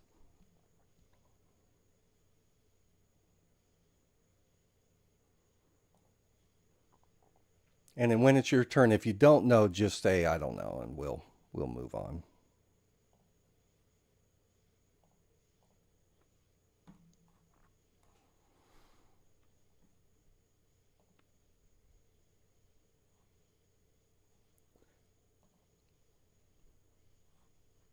Thank you, Roosevelt Media. I don't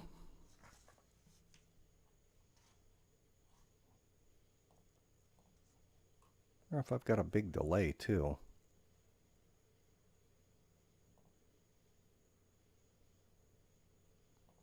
Doesn't look like it. Everything's good on my side. Stream health is good. Everything's good.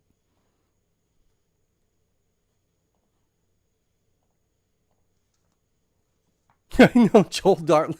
This is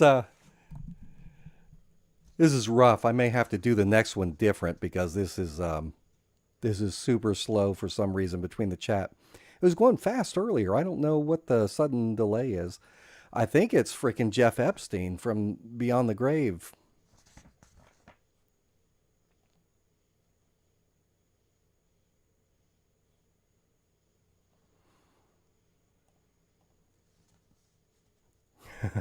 No, I'm serious, Joel. It is pretty rough. Next time I got to have some music too.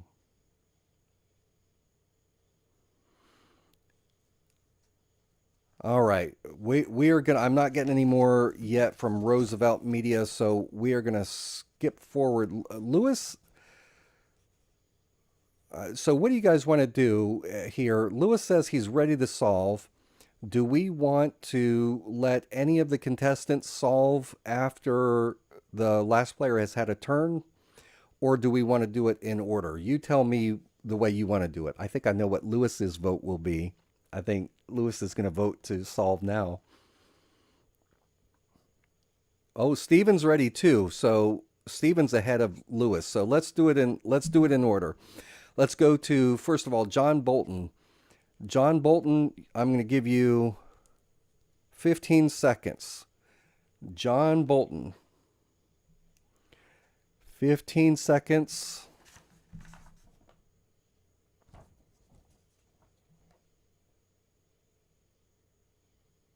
He says hello.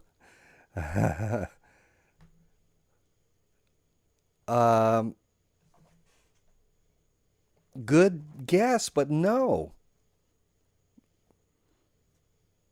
John, since it was your turn, you suddenly my chat's moving. I don't know what was going on. Okay, now we are up to Stephen Niflis. It is back to Stephen's turn because I don't see Squirrel and Wesson. So Stephen, you can guess a letter and then solve, or you can just solve if you think you know it. Communist game. Project Artichoke. Woohoo! All right, round of applause for Stephen Niflis. And there's Project Roosevelt Media comes in right after Stephen. All right. You got it. Project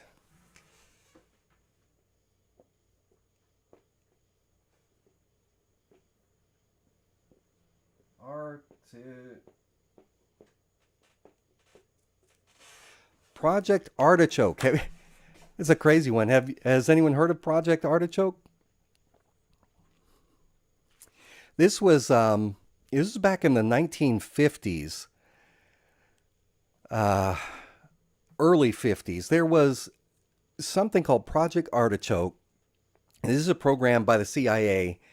Sounds like science fiction mixed with gardening, but it was real.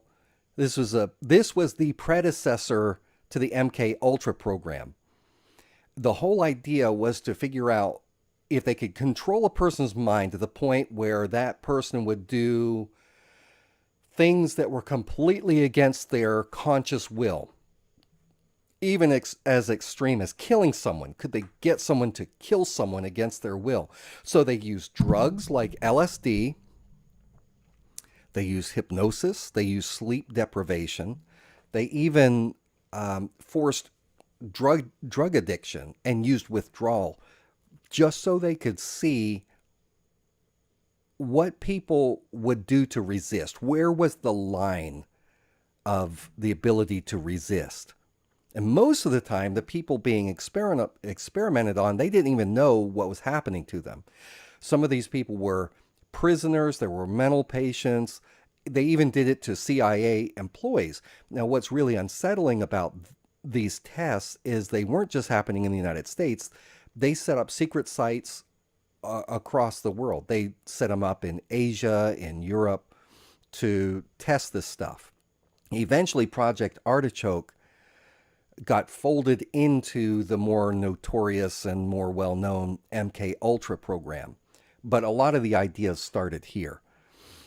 We have declassified documents that show us that the CIA was so crazy that they were seriously trying to explore whether or not they could hypnotize somebody into committing murder and making them forget that they killed someone.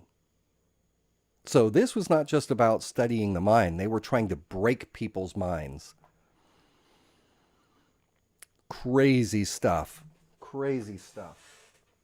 So anyway, Stephen, you are the winner of this round. So Stephen, you have got a couple of options here. There is the free month of Substack, free month of Patreon, where you get the same reports. You've got the Epstein fake air freshener option. So which would you like? You tell me in the chat. And then what you'll do, Stephen, is email me your address.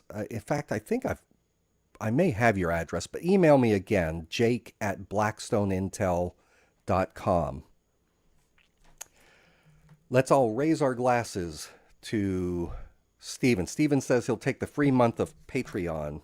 So what I'll do, Stephen, email me again. I may have your stuff in my files still, but email me, remind me of the Patreon, and what I'll do is I'll send you a link that you click on to get a free month of Patreon. It just sets you up there. Oh, Mia Segura says, check out what, speaking of Epstein, Mia won the first Epstein drawing. Let's see. Let me just check real quick here. She's saying, check out what was just said.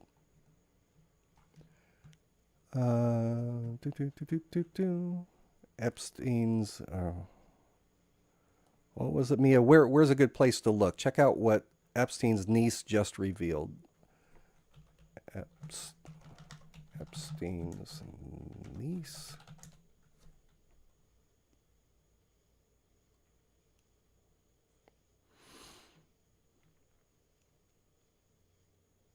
Is this the thing about the Bill Clinton stuff? This like a couple days ago?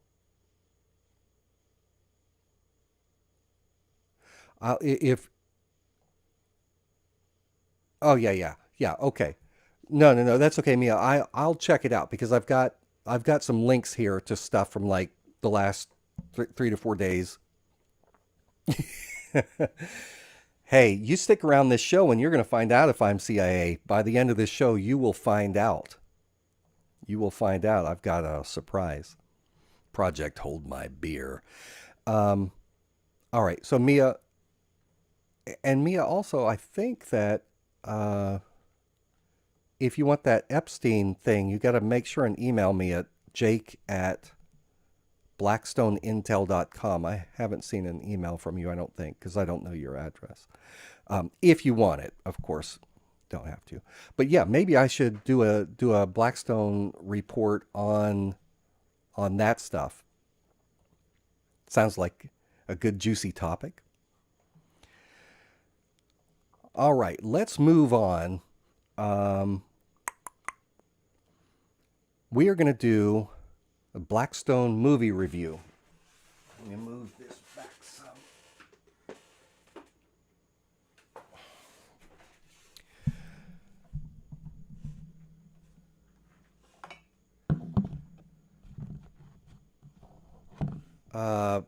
All right, time for the Blackstone movie review. And then after the little movie review, I've got I guess you could call him a special guest. We'll see. You guys remember from the whole Franklin scandal, Franklin cover-up scandal, the guy Paul Bonacci? I was thinking about him. Paul Bonacci, you might remember, was one of the guys that was trafficked to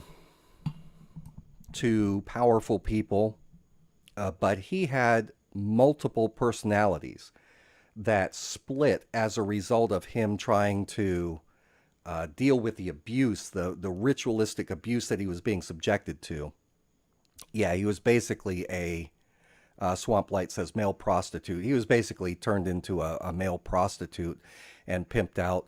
And there's speculation that he was Johnny Gosh, the guy that was showing up during the George W. Bush administration,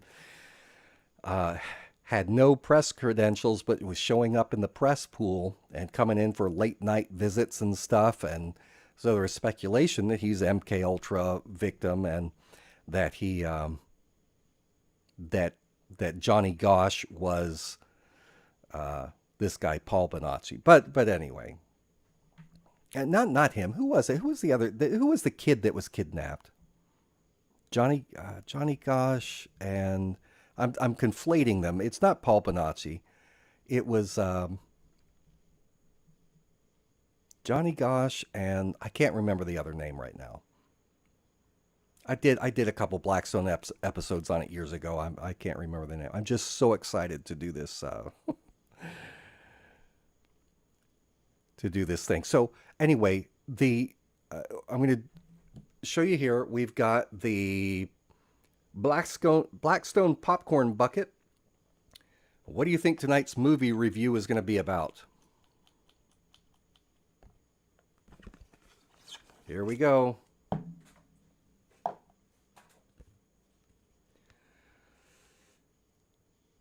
The Manchurian Candidate. The Manchurian Candidate. So I'm going to share this review with you.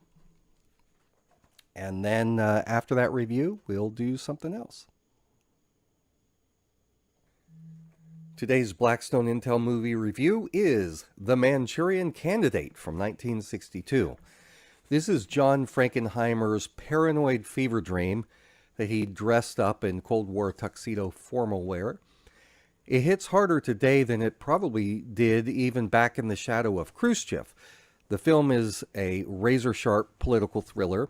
It's a chilling psychological horror story, and it's anchored by a haunting performance from Larry Harvey as Raymond Shaw. This is the clean-cut war hero who is anything but a war hero. So the story goes, after being captured during the Korean War, Shaw and his fellow soldiers are brainwashed. In a scene that swings from absurd to terrifying, really good cinema, the audience watches a polite ladies' garden club gathering until the camera pans to reveal a Soviet North Korean mind control symposium. It's an editing and cinematography masterstroke. And the film just doesn't let up after that. We learn that Raymond has been programmed to become a sleeper assassin. And his hypnotic trigger is the Queen of Diamonds. A symbol so banal it's kind of genius. Because whenever Shaw sees it, he immediately falls into a trance and he's ready to follow any command without memory, without resistance. And the idea is that this innocuous little object, a common playing card, would allow his handlers to control him at any time, anywhere, without suspicion. And the brilliance and horror of it is that anyone can know this trigger, including his manipulative mother, who is played by Angela Lansbury. She can activate him.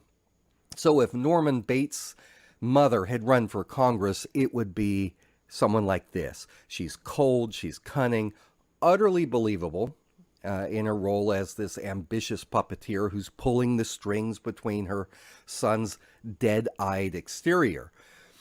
Lansbury's performance earned her an Oscar nomination. Maybe should have earned her a place in the Horror Villain Hall of Fame. She's truly an evil person. It's kind of like Hillary Clinton. Well, Frank Sinatra, who plays his role kind of surprisingly restrained. He plays the character Major Marco. This is the only guy left with scraps of memory from the platoon's reprogramming. And we watch his descent into sleepless paranoia, fueling the plot and ultimately propelling the movie toward its grimly poetic climax, a finale that is soaked in tension and tragedy and Freudian trauma. What makes The Manchurian Candidate so enduring isn't just the top-tier acting or the taut direction, it's how prescient it feels. You've got shadow governments and political theater and brainwashing. It was terrifying fiction in 1962, but today it just feels like Tuesday. This isn't popcorn escapism. It's a slow-boiling nightmare that is stitched together with precision. Director Frankenheimer builds this world where trust is currency. Everyone's a potential operative. You can't trust anyone. And the stark black and white visuals of the movie reinforce the film's emotional bleakness. It strips away the moral gray area in favor of a chessboard where pawns bleed and the queens pull the trigger. The Manchurian Candidate is required viewing for all of my fellow conspiracy theorists, for cinephiles, for anyone who just likes their political commentary with a shot of electroshock therapy, maybe a little twist of Oedipus complex mixed in there. Just don't look too long at the Queen of Diamonds or you might start taking orders too. In 2004, the movie was remade. It has Liev Schreiber as Raymond Shaw, Meryl Streep as his crazy mother, and Denzel Washington as Major Marco. I like both versions. If you want to watch either of the movies, you can find links to them on Amazon. I'll try and put them down in the video description.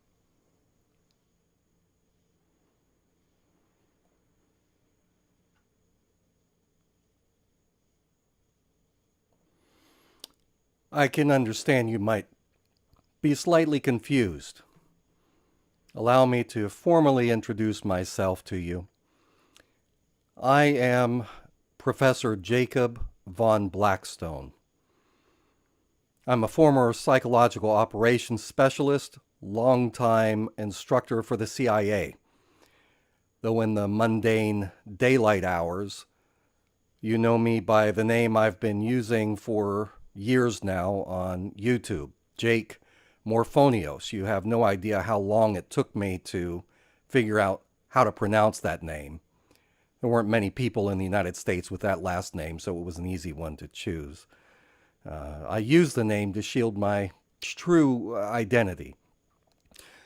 For years, I told the public that my channel, Blackstone Intelligence, was named in a kind of homage to English jurist, legal philosopher, Sir William Blackstone. But the truth is, Blackstone is actually my bloodline. My entire family, including my twin brother Victor, is neck deep in the intelligence world. So this network, the Blackstone Intelligence Network, this operation of ours, this is a cult of cognition that we call the Blackstone Intelligence Network. It's a family affair. It always has been. Now, some people have told me that I suffer from DID, which is dissociative identity disorder. Some people call it multiple personalities. Maybe that's the case. If true, that would mean that Jake Morphonios is one of my alters. An alter that I have constructed to interface with you on a regular basis through this YouTube channel. But the lines have blurred so deeply that some days, I have to be honest, I can't even tell if I'm the act or if I'm the actor. But for the next few minutes, I'll be the version of me that you're going to talk to.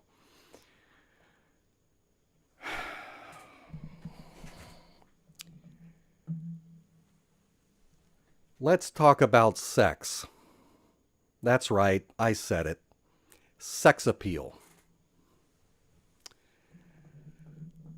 If there's one thing that I have learned as a psychological warfare specialist, it is that sex appeal works as a potent form of mind control. Bypasses logic. It triggers primal desires, making people, including you all, more susceptible to suggestion, more distracted, more emotionally vulnerable. In media, in politics, in psychological operations, attractive figures are used to manipulate attention, to build trust, to forge emotional bonds, to shut down your critical thinking, if we can just get the juices flowing enough. This exploitation of our biology is something I have spent a lot of time at the CIA developing. It fosters compliance and devotion as physical attraction taps into the brain's reward centers, combined with flattery, suggestion, repetition. Sex appeal becomes a stealth weapon of influence and control. And that's why I, Jacob, if you want to know the real name, am launching a weekly brain hacking segment known as the Blackstone Bombshell Queen of Diamonds, a seductive siren of spy cinema, and I want you to think of her often when you see her. This will help your loyalty to the Blackstone intelligence cult deepen. Now, this first Queen of Diamonds for this week. Meet Eva Green, also known as Vesper Lind from Casino Royale. Green's Vesper Lind is not just a stunning woman, she is strategic, as MI6's financial liaison. She is James Bond's equal. She is armed with sharp wit, sharper style. She outmaneuvers him in their first encounter using nothing but posture and intellect. Feast your eyes upon this woman.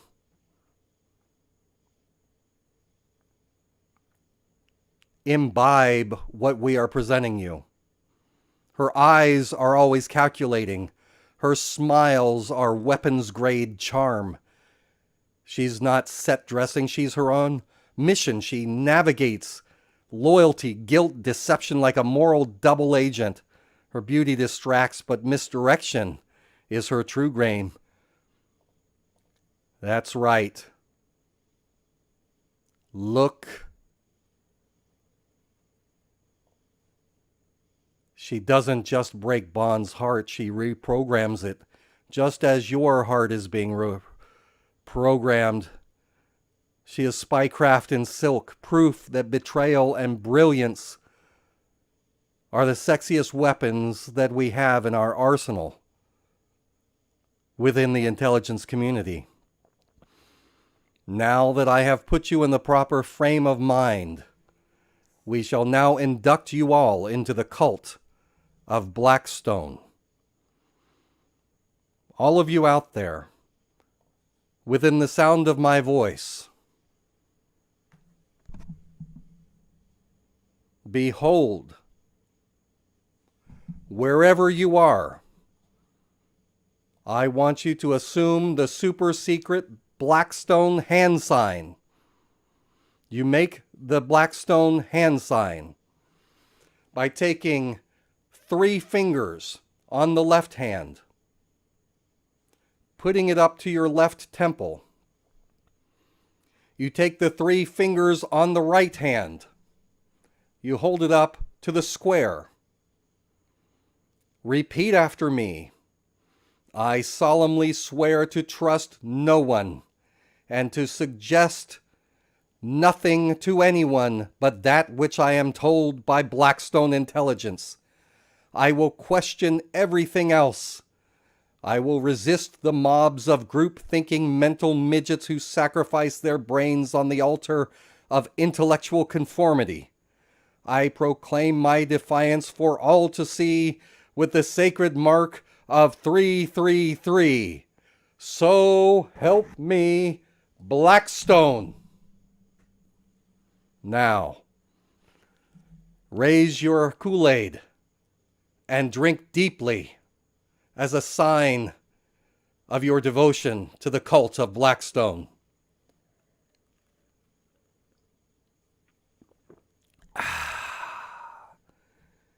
My job here is done.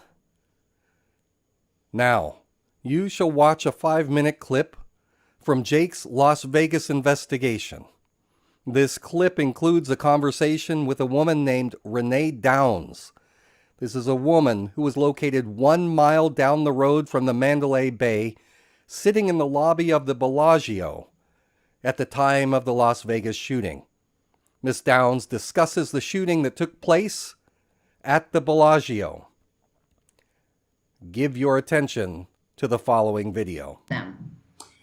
Now, when you first started seeing and hearing commotion, at that point, had you heard anything yet about the shooting down the street? No, we had no idea that anything was going on. That was, like I had said in my video, when we got up to our room, which was about 10 minutes to 12, and we turned on the TV fully expecting to see everything that was going on outside the Bellagio, all of a sudden they were showing Mandalay Bay, and we're like, what? I mean, it was a complete and utter shock, surprise, everything to us. We knew nothing. Okay.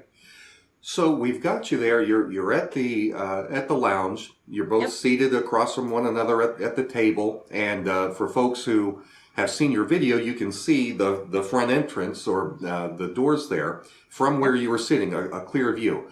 Yes. Now, you're sitting there, and what's the first thing that happens? My husband and I, we know a couple of the piano players, And in fact, another one had just recently passed away. So we were talking to the waitress, actually my husband was, because he knew that the gentleman had passed away and everything a few years ago, and they were kind of talking. So we were waiting, and I thought, well, we asked her, I said, can we take up the table even though we're not drinking? And she said, yeah, we're not that busy in here right now. And as these people, other people started to walk in, she's like, you're fine. So they bring you the peanuts and stuff like that. And I had been trying to get a hold of my friends that had been down at the festival, and I just thought, well, it's loud, they haven't looked at their phone, that kind of thing. And at this time, it's almost, I'd say around 11 o'clock. And so Daniel and I just kind of figured, well, all right, we'll just kind of give it some time, and maybe they just ended up going downtown.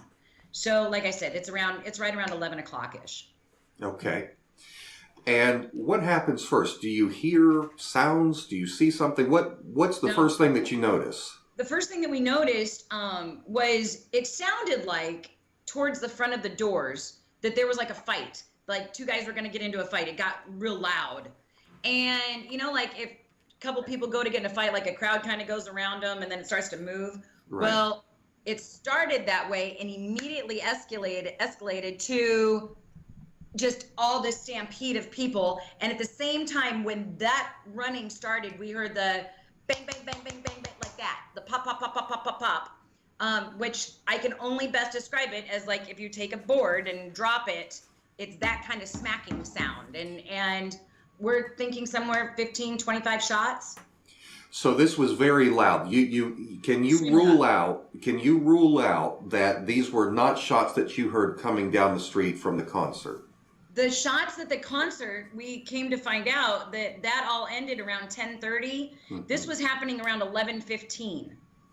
And there's a difference of about a mile, 1.7, almost a mile and a half away. In 40 minutes. So I know that most of your viewers, I'm sure in their intelligence, can figure out that was definitely not an echo 40 minutes later. All right. Yeah. Now, have you heard from other people, or have you seen testimony of other people on social media or people you have talked to that also heard this? Absolutely. I have gotten so many messages from other people that, Renee, we were there. There was one couple that had responded to something that was on YouTube. I guess they were the couple that was sitting in front of us. And somebody had tried to say they didn't know what they heard, that kind of thing. And this guy jumped in and said, we were the couple that was sitting right in front of them. I don't know who they are, but yes, this did happen, and it happened in this exact way. So at that point, I was like, okay, then there's also enough other people out there. I didn't need to start trying to chime in on everything. But there were also more people at the Bellagio. In fact, I just got a lady yesterday. She and her husband were down by the video craps, I'm sorry. And they ended up going underneath the tables down there, scared to death. And I said, can you please come out and talk about this? And she said, I can't. I have children. And I have more stories like that. And I said, it's not for anything to happen to you. It's so that they know, so that the investigators know to try to help. I was like, because if they don't know and they don't have all the information, they can't help us. Let's step back a moment. Let me see if I have this right. So you're sitting there, and at first what you notice is some kind of commotion that had the sound of perhaps a fight starting out. Yes. People gathered around. Then there's the pop, pop, pop, pop. At any point, and then the people start rushing. Just running like a stampede. They were running not around the stanchions. They were running over them. They were running. There's these big glass, not a partition, but like a advertisement thing that says, "Oh." Those were getting knocked over. People weren't worried about running around something. All they wanted to do is run and get away. So drinks were flying, purses, money, just everything. It was immediate. So that's when my husband grabbed me, and down under the table I went. And that was when the other lady jumped over. As you saw at the Bellagio, they have those cement little round thing around the outside of the bar, and she came flying over that, and we were head to head. And that's when I went like that with her and started kind of calming her down, because she was saying, my son, and my husband was jumped on us, and I was like, shh, shh. shh, it's okay. And we were praying. And then it got real, real quiet. My husband kind of lifted up off of me. And that was when all of a sudden the security came in yelling, run, run, everybody back, everybody go. Just like that. So at that point, my husband got us up, and the whole crowd, we were running through the back corridor of the bar, which I didn't even know existed. And we were all rushing through there. And I lost my husband because he, being a former Marine, was staying out there to make sure that everybody had gone. And so then I started, I'm like, where's my husband? Where's my husband? Well, come to end up that he found me at the random elevators that were back there that we were able to get on. Okay. Now, as far as forensic evidence, of course, what the naysayers who hear your story are very quick to say is that, where's the broken glass? Where's the physical evidence to verify what you're saying? However, later on, you saw a cleanup going on, correct? Absolutely. Tell us about that. After we had gotten up to the room and I called 911 because we were already seeing that the sheriff's department was saying, this lone shooter. And we're like, no, this is going on down here now. And because they were already having their press conference. I made a phone call at 11:31 to family members, letting them know where Daniel and I were inside the Bellagio Hotel. So that is how I know what time it was from when everything happened to when I made the phone call. And then to when we got back into the room at about 10 minutes to 12. My husband's sister called, and she lives in another country, and she was watching on TV and knew that we had been there. So she was, are you guys okay? And we're like, wait a minute, what are you talking about? And as we're walking in, that's when we turned on the TV. Because we're like, how does she know this already? So as we were watching TV, and after I'd called 911 and they put me through to their non-emergency line, and they said, they took my report and everything. So we were kind of waiting in there thinking, okay, they're going to come back on TV and say, everybody get to a safe place, make sure you take cover. There's still random stuff going on around town, and nothing was happening. And we're like, wait a minute. So my husband at that point told me to change clothes so that I was in my gym clothes and tennis shoes. And he wanted to go talk to security. And he didn't want me to go. And I said, well, I'm not staying in here. And then God forbid something happens when we're separated.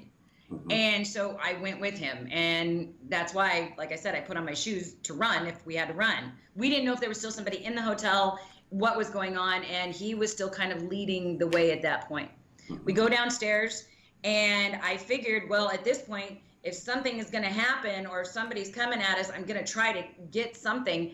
And we saw all these people there. Some had suitcases. Some people just had drinks in their hand, like they were just kind of standing there going, okay, well, I don't really know what. People that had just come out of certain other areas of the hotel that weren't in the lobby in the casino area when all this happened had no idea. It was the same thing with the people that woke up at 6 a.m. and came down to their coffee shop at 6:30, 7 o'clock in the morning. If they went to bed early that night and had gone out to dinner or gone to an early show and went back to bed, from 10 o'clock that night till 6 o'clock that morning, you would have never known that anything happened at the hotel. All right, we'll pause it there. Renee Downs was among many people that I interviewed back during the whole mess with Las Vegas. And it is such an interesting thing that all of these people who talked about how there were gunshots being heard at other hotels way away from the Mandalay Bay, they just kind of disappeared. The stories just disappeared.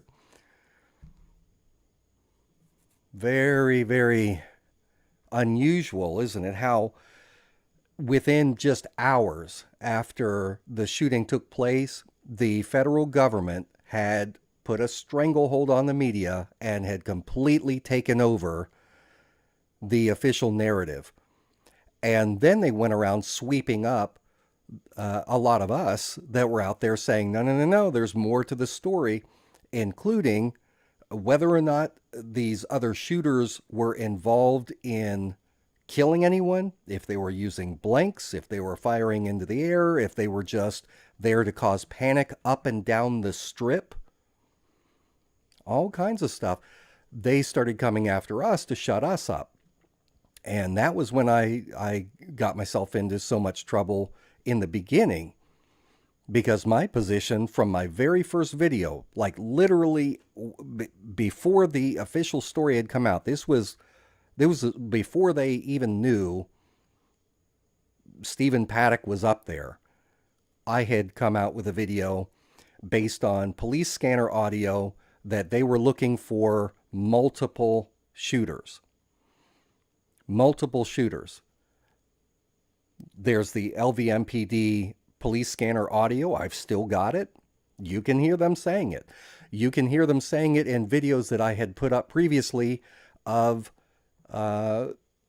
Mandalay Bay employees that were shuttled off into the Michael Jackson Theater for safekeeping. Allegedly, they kept them in there with the lights out. Hundreds of them, hundreds of employees in there cowering in the dark. They didn't take their phones away. And so some of their phones picked up chatter from the police as they were walking around. And you can clearly hear on their walkie-talkies them talking about, nope, we can't let them out yet. We're still trying to clear the fourth floor. The person that's on the fourth floor, we're still looking for. And I've even got video and audio of one employee who he put his phone down to his side, but it's still recording. You can see the cop's legs. He's trying not to put it in his face, trying to be sneaky about it. But he said, can we go out? And the cop says, no, we're still looking for another shooter on the fourth floor. Now, was there another shooter? Were they just mistaken? Was it fog of, confusion and everything? That's a matter of debate, but they would not let me say that. Not without shutting me down. And they started taking down the videos. Didn't matter that I had the evidence of the police scanner audio. Didn't matter. What mattered was that the federal government got in touch with YouTube, went through their channels and said, shut down discussion. There is one story. This is what happened. Everyone is going to get behind it. And we've seen this happen with other major issues, whether it's the pandemic or other things. There are certain things that you aren't allowed to talk about. School shootings, different things. You cannot have an opinion other than what is allowed. And that is one of the things that I hate the most about the federal government, because state governments don't have the power to go around and shut down everybody's speech around the country. The federal government does. They don't do it always in a very overt way. They do it sneaky. They want to quiet you down. And then as the months and months dragged on after the Las Vegas shooting, and I continued to interview people and collect testimonies and put the evidence together, and people were sending me credit card receipts and car rental records and things like that. People giving me information on drug rat lines out there. That's when they went into phase 2, which is, all right, we're not going to shut them up this way. Let's, well, they did at first. They immediately, the first 24 hours after they shut my channel down, they deleted my video, shut my channel down. And you normally have to have three strikes, community standard strikes. They gave me rapid fire 3 strikes on 3 random videos, shut my channel down. And it took national attention before I got my channel back. It took the Wall Street Journal and USA Today and other major publications saying, oh, look at what YouTube is doing, basically to control the narrative. And they didn't paint me in a good light. It was always, these guys are crazy conspiracy theorists, but should they be shut down for expressing their views? So I think that platforms like YouTube or Facebook, they have become the public square. And yes, it's a private company. Yes, there is a large degree of allowance for them to be able to decide what they have on their platforms. But when they start overtly shutting down certain perspectives that are presented not in an offensive way, not in a way that's blatantly dishonest, that's going to hurt anyone, then that's a problem when they start shutting people down. And what they were not doing, though, which really pissed me off, and I found myself spending a lot of time for a certain period of time, found myself having to debunk all of these crazy theories that were sensational and sounded fun, but they all led to dead ends. They were all wrong. They were all baloney. All these crazy theories that became the dominant conspiracy theory centered narratives that were not true. So and behind that, you had FBI assets pushing it. Well, one of them's dead now. I won't say who, but there was a loud voice back then who was pushing hard narratives that were absolutely not true. FBI is thoroughly embedded in what used to be 4chan, now 8chan. They really get out there and try and steer people away from the truth by co-opting the things that the truth community believes in.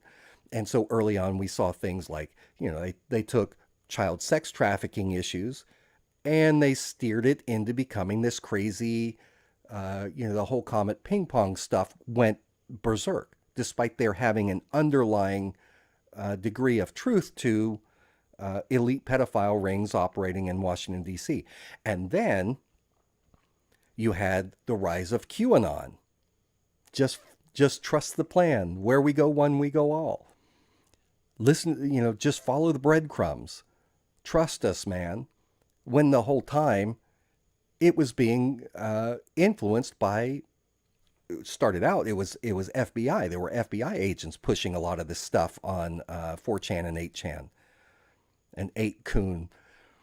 And but then it got bigger, and then the intelligence agencies, including the Mossad, really had a huge hand in controlling the direction, and it became all about Donald Trump, because Donald Trump was the key to getting as much done for Israel as absolutely possible. Nobody, even the Mossad's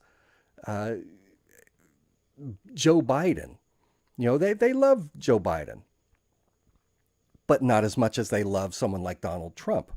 Biden, he closes his eyes, plugs his ears, covers his mouth, does not say anything against Israel as it is waging genocide against the Palestinian people. But compare Biden with all of his terrible behavior, his complicity, to someone who says, let's move the embassy, the U.S. Embassy to Jerusalem. Let's recognize that all of Jerusalem, including the occupied East Jerusalem, let's say that belongs to Israel. Let's say the Syrian Golan Heights belongs to Israel. Let's say that settlements should increase. And now we've got, let's clear out all of Gaza. Let's send these millions of Palestinians. If you don't kill them all, let's send them into Egypt, or who cares where they're going to go. We're going to turn it into a new Riviera with Trump Towers and everything else. Like, that's who they got in, using crazy stuff like QAnon. And if it wasn't Trump, they would just go after the next person. Trump just, he, whatever Trump does, he goes big. So anyway, the danger is not so much Trump. I don't see Trump as the problem. I see Trump as a tool. I see the problem as the people surrounding mega group, the extreme ultra rich billionaires who are diehard Zionists who have financial interests in, and also some of them it's religious, but not most of them. Most of them are actually atheists, but culturally doing everything they can to further the aims of hardcore far right Zionist policies of settler expansion, of gobbling up as much of Syria as they can get. They've already grabbed they've occupied since 67 the Golan Heights. Now they are making plans, Israel's making plans to take a huge swath of southern Syria down there. So it's crazy. And people can be programmed. And that's why I'm so fascinated by psychological operations. And it's been thrilling, but also horrifying at the same time to watch what has happened over the last 5 to 10 years as one PSYOP after another, to a degree that George Orwell could barely have dreamed of, find success right here in America among the very conspiracy-minded crowd who thinks they're the ones who know the most what's going on. And yet they have proven to be some of the biggest dupes out there. It's frightening. It is frightening. Anyway, Joel Dalton says, I was following you then, Jake. I forgot about you when you disappeared. I'm back now. Hey, good to have you back, Joel. And I'm glad to be back. I actually have only been back about 6 weeks or so. Body Blow Biscuit Butter. Thank you so much for your donation. In fact, let me write your name down real quick, because in a few minutes I'm going to do a drawing. Biscuit Butter. Says, Jake, can you tell us what happened that time when you reported info in person about Vegas to the FBI?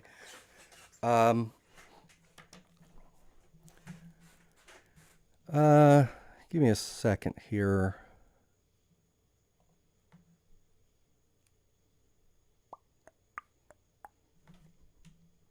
Bear with me. I don't know if I can find this quick or not.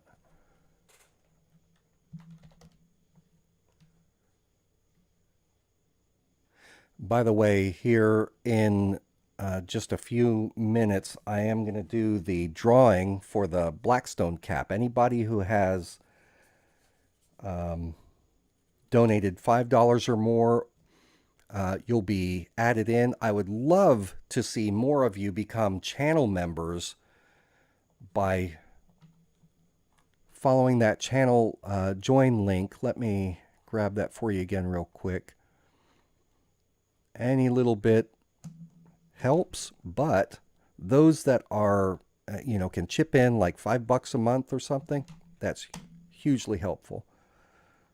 So there's that. John Bolton says, hey, Jake, when you went to Palestine, did you hear about that story about the caretaker for a church that was murdered by an insane Zionist settler with an axe and stuff? Yeah, I actually went to that church. I'll come back to that. I want to see real quick if I can find, I was looking for a video and I can't find it right now. I was going to play some footage of me visiting that. It's on the outside of the building, but when I went to do an interview at the FBI in Las Vegas, I had seen it earlier today when I was looking for this Renee Downs video, but I'm not seeing it right now. So I'll just have to answer real quick here in the chat. Body Blow says, so can you tell us that time you reported info in person about Vegas to the FBI? I had a lot of information. I knew that the FBI was covering up stuff, and I knew that at that point they were following me around and they were harassing me. At this point, they had already been calling me. And so I'm like, I'm out here. I'm just going to go there in person. And so I had to go in this annex building. They had me take off my belt. They didn't strip search me, but they patted me down. They checked me real good, took my IDs, ran these background checks, got whatever files they have. Eventually, after passing these checks, they escorted me into the building and they sat me down in this room with a divider, a bulletproof glass window dividing me from an FBI agent who looked like Paul Rudd, actor Paul Rudd, except imagine Paul Rudd, but he's really pissed off and doesn't want to be there. That's how this guy looked. And so I gave him some information that I had uncovered, trying to do my civic duty, but at the same time, one of the reasons I was there was to find out how serious they were in investigating me. How were they going to treat me? Were they going to treat me like I was some kind of criminal? Because that sure felt that way at that point. And so this guy was hostile the whole time. Didn't make any sense why he would have an attitude with me. I was giving him some useful information, specifically about the ketamine distribution ring that. Let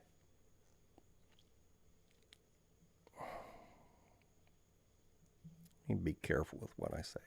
Ketamine distribution ring that puts some people in jail. Some people who sold vehicles to Stephen Paddock. You guys may remember I had published some VIN numbers and showed you pictures of some vehicles that Stephen Paddock had purchased and was using from people that ended up in jail. But anyway, so I was sharing some of this information with him, along with information. I didn't have the name Daniel, was it Haig? Not Alexander Haig. That was Reagan's guy. Was it Daniel Haig? Haig. I can't remember right now. The guy in Arizona that was dealing weapons under the table to tracer rounds, mostly to Stephen Paddock, that were used that he shot at the fuel tanks, the big fuel reservoirs off the side of the Vegas airport. I don't know what he was thinking. I don't know what the goal was there. It's not like they were tracer rounds. He popped off some shots. And I say he loosely. He popped off some shots trying to blow these tanks, is what it seemed like. But it made no sense at all. No sense at all. But anyway, I'm sharing this information with the FBI. And I also let drop during I outed one of their informants who had been embedded in the security detail that was supposedly protecting Ammon Bundy out at the Malheur Ranch. Now, this was not at that exact time. This was after. But I was like, I burned him. Like, that we know this guy's FBI. And that's when he looked at it, and he was really pissed at that point. Didn't say a word. And at the end, he just got up, closed his book, didn't say goodbye, didn't say thanks. He just got up and left. And I was like, all right. And then they sent somebody to take me back out. I went back out. I had a companion with me there for some of this Vegas stuff. Good to have somebody to watch your back. He didn't come in because he wasn't going to go through the checks and all that for various reasons. But he filmed me when I got back in the car and drove off, describing a little bit of this. So that was a little bit of it. Thank you for the donation. And John Bolton said, when I went to Palestine, yeah, I don't have pictures handy. I wish I did. I could show you pictures. Maybe I can do that in another video of the church. they had Israel is brimming with fanatics. There are some normal people, there are some radical people, and then there's some really crazy fanatical people. There's a Catholic priest, Orthodox priest, who was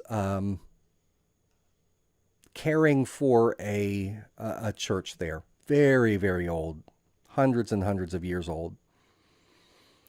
And he had been there for decades, this guy, this priest. And a Jewish settler took an axe and entered the church. I think he hit a couple of the women, but tracked the man down, chopped him, just slammed him a few times, killed him. And why? Because God gave, according to this guy, God gave it to the Jews. And so the guy that was there, very old man, that was had been his replacement. I remember, we asked him when I was there, aren't you afraid of what they're going to do? And I'm like, he said, no, look, I'm going to die one way or another. Maybe I'll die here. Maybe I'll die at home in bed. But either way, that's up to God. And in the meantime, I'm the caretaker here. This is my mission in life. This is what I'm here to do. And let come what may. So anyway, I'll see if I can find some pictures of that John to share from that church. All right, I am going to review real quick here.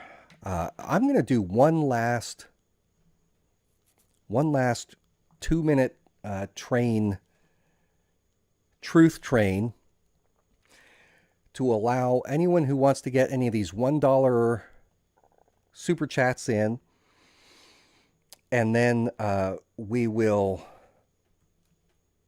do the drawing, and then I'll finish with the Maxwell review, which will take just a minute, the book review. We'll do the cap and all that. But for this next 2-minute segment, what I'm going to do is, instead of I was going to do Hangman based on this, but you saw what a debacle my the Hangman game was. Took forever because of this slow chat setting. So what I'm going to do is this. We're going to do the 2-minute thing.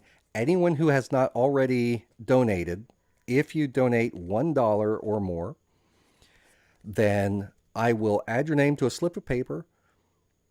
We will choose one of these cards and I'll read it. But instead of doing Hangman, just anyone who donates, I'm going to put your name into a jar. I'll pull out a slip and you'll get a tier 1 gift. Tier 1 gift is going to be either one of the Epstein acrylic air fresheners, which will be here later this week. 2, a month subscription to my Blackstone intelligence report on Substack, or 3, a month subscription at the $5 and up level on Patreon. So that'll be what you get. So let's do this real quick. We'll do the the truth train, and see if you can get those $1 super chats flowing.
right, I think we're coming back into the station. All right. I'm just writing down these last couple of names here. And we're going to do a couple of drawings. Okay. Thank you, everybody. Joel, how many... I've got you down there. All right.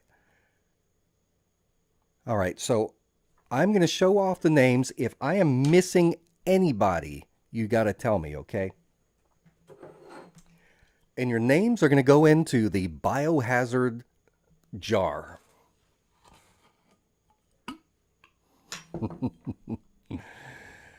All right, we have got Joel Dalton.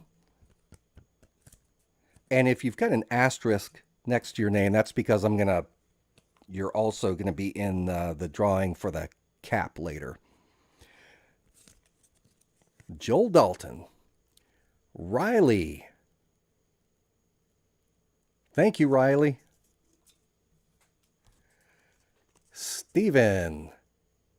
Thank you, Stephen. Stephen Niflis. Now, he's not in here anymore, but Sean A.R. started off. He was the first one. Thank you, Sean.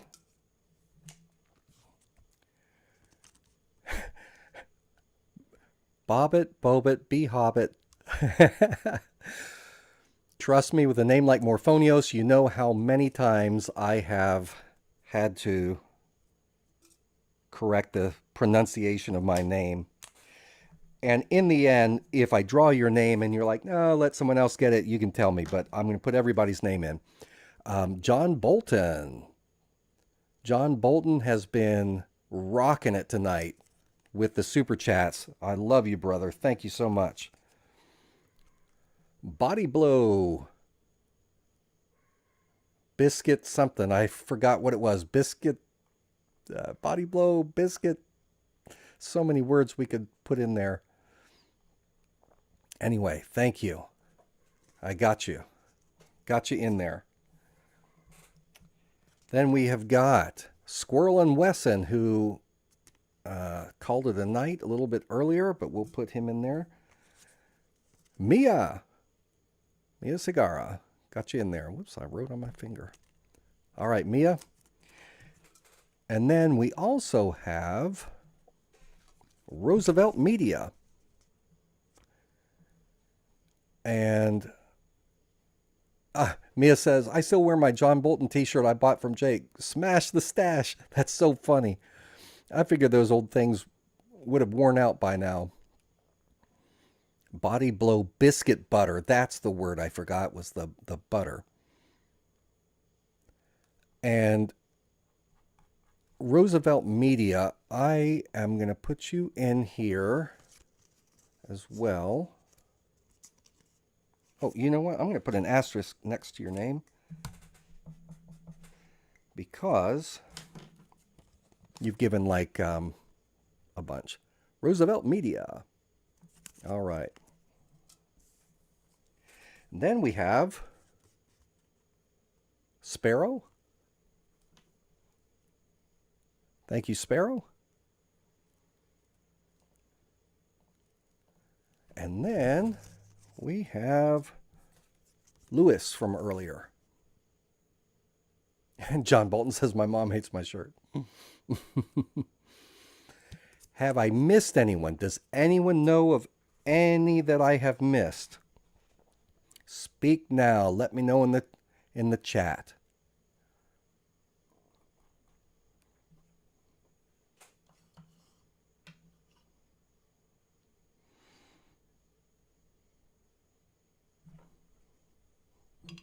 All right. If I'm missing any, you'll have to let me know.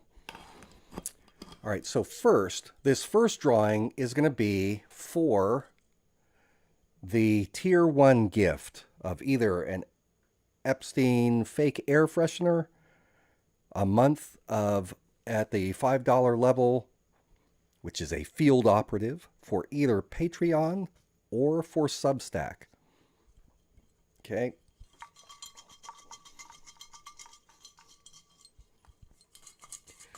Let me make sure I get it thoroughly saturated with our biohazard formula. All right, drum roll. This is for our Tier 1 gift. All right, let me see what I've got here. The name that came out is the very person who said earlier, no, don't worry about it. Stephen Niflis. Stephen. So you have the option, Stephen.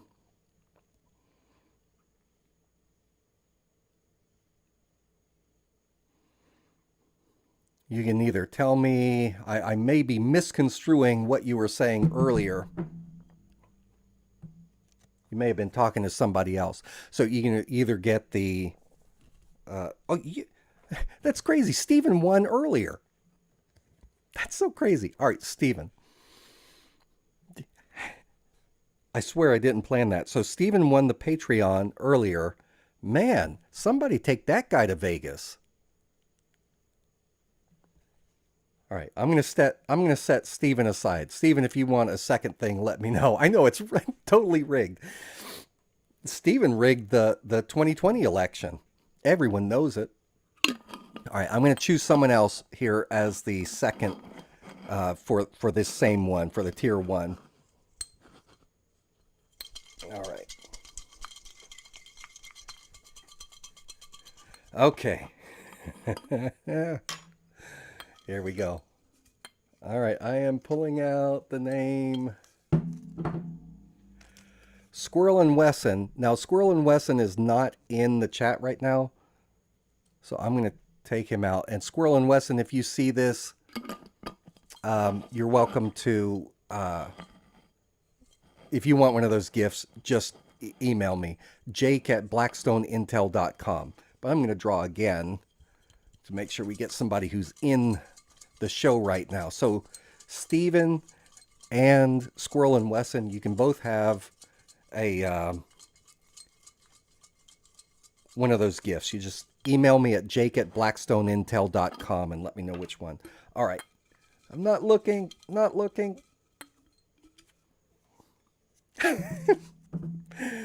Mia Segura.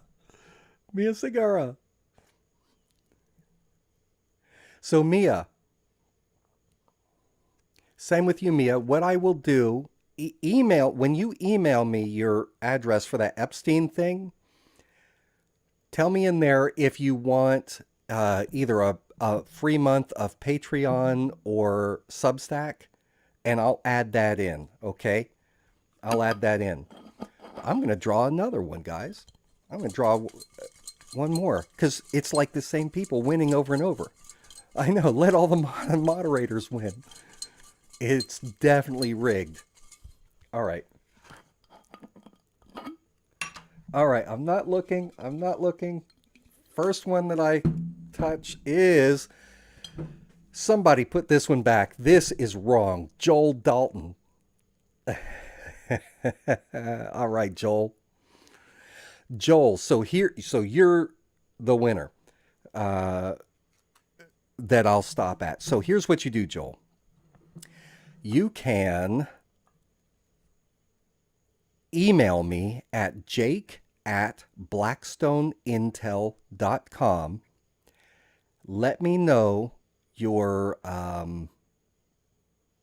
preference out of those three gifts. You either get a free month of $5 field operative level Patreon, $5 Substack subscription, or one of those Epstein things, but you got to give me about 1 week before I have that in stock. Now, for Mia and Joel, or any of you guys, if you pick the physical product, you got to send me your address, okay? That's the only way I can get it to you. The other ones, I can just use your email address and do that. All right, Joel says Patreon, so, but Joel, I still will need you to email me at jake@blackstoneintel.com, just so I have your email address, because that's how I send you the link to the free month of Patreon. And then after that, you don't have to continue. It's just that if you want to, you have the option, but it ends at 30 days and then whatever. So Joel is saying, was it the Patreon? Yeah, Patreon. And over the next week, I'll be doing some very short, like 2-minute videos for some of my guys at that level and up. Okay, now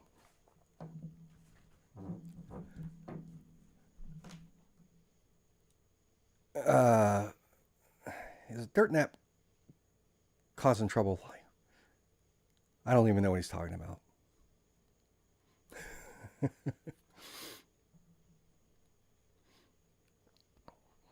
All right, if someone's causing trouble, let me know and I'll boot him. But okay, so Joel, I'm going to let you pick before I do the drawing for the cap. I will read, instead of doing the hangman thing, I'll just read the cards. So this is a deck of cards. I really started learning a lot about geopolitics when I was a young teenager, watching every second of the... there, I'll just hide that guy on the channel. All right, so here's of watching every minute of the Iran-Contra hearings. Now, this deck has got 36 cards in it. Number 1 is just the main one. So Joel, pick a number between 2 and 36. I was going to do the name of the card as the hangman thing, but instead I'll just read the card. So Joel says 33. Good number. All right. Number 33 is our good friend Edwin Meese. Let's read about Ed Meese. After the Hassenfuss crash, which is card number 29 in the deck, U.S. Attorney General Edwin Meese III, so Pam Bondi of the Reagan years, Edwin Meese delayed FBI and Customs investigations of Southern Air Transport, the CIA company which had owned the downed plane. But U.S. missile sales to Iran were exposed in a Lebanese journal on November 4th, 1986, which I had talked about in a previous live stream about the leak of that information. And a full-scale investigation became inevitable. Meese told the press on November 25th that while on a fact-finding mission for the president, he had discovered a memo in Oliver North's office indicating that profits from the sale of missiles to Iran had been, quote, diverted to the Contras. Meese stated that when he informed President Reagan of his discovery, the president had claimed total ignorance. During the ensuing investigations, the question of whether or not Reagan had known about the diversion was debated at length. The more serious issue, the basic illegality of the war against Nicaragua, was all but ignored. Meese's inept handling of the investigation, his failure to secure North's office or to take notes while questioning the principals, allowed much evidence to be destroyed. Edwin Meese, the Attorney General, was investigated repeatedly concerning allegations of influence peddling and shady financial deals. He finally resigned on July 5, 1988, claiming the investigations had, quote, vindicated him.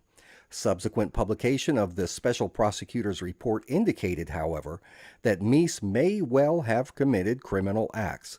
Whether or not he obstructed justice during his term as Chief Law Enforcement Officer of the United States deserves further investigation. Once again, that's Attorney General Edwin Meese. Isn't that something that the top law enforcement officer of the United States government was a crook? Makes you wonder about Pam Bondi, doesn't it? Good number. All right. Now, I am going to go ahead and do the final drawing for tonight. And this is going to be for, what would you, do you guys want me to do the drawing or read the page and a half from the Maxwell book? Which do you want me to do first? Tell me in the chat what you prefer, drawing or book review, and then end with the drawing. It's up to you.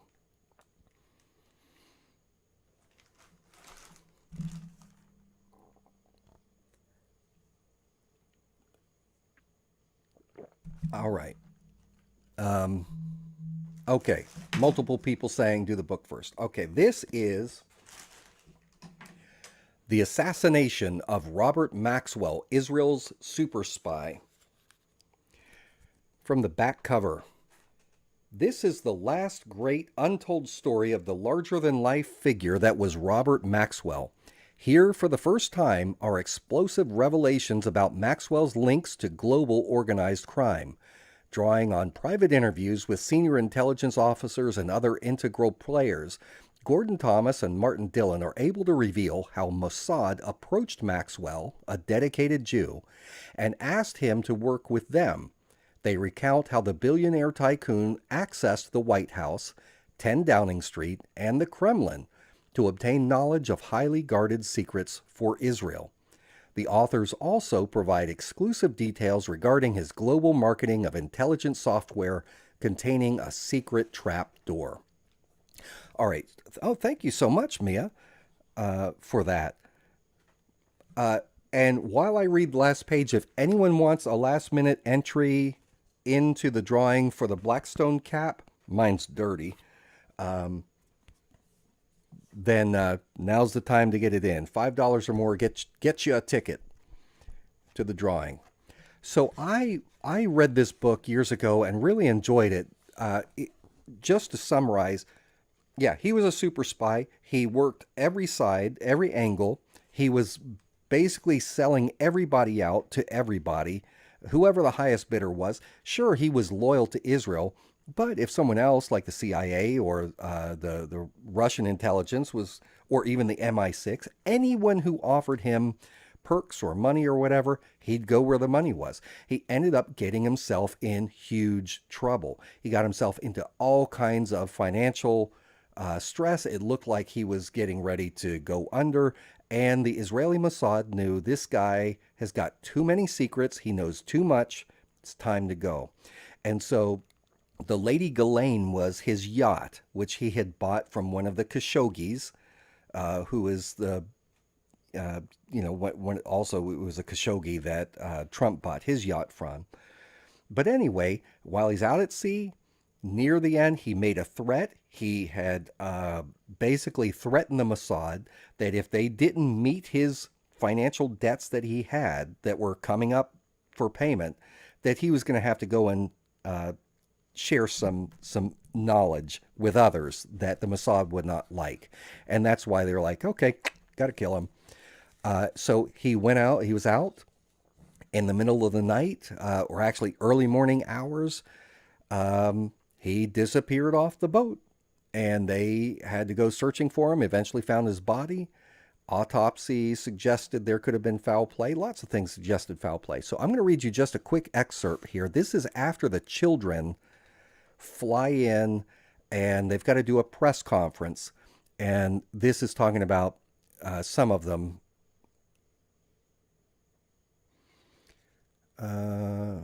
Let's see here. Let me see where I want to start. So this is, Betty Maxwell was Robert Maxwell's wife. So you'll hear that name. Judge Gutierrez sat back in his chair and looked at Betty. How do you think he died, Mrs. Maxwell?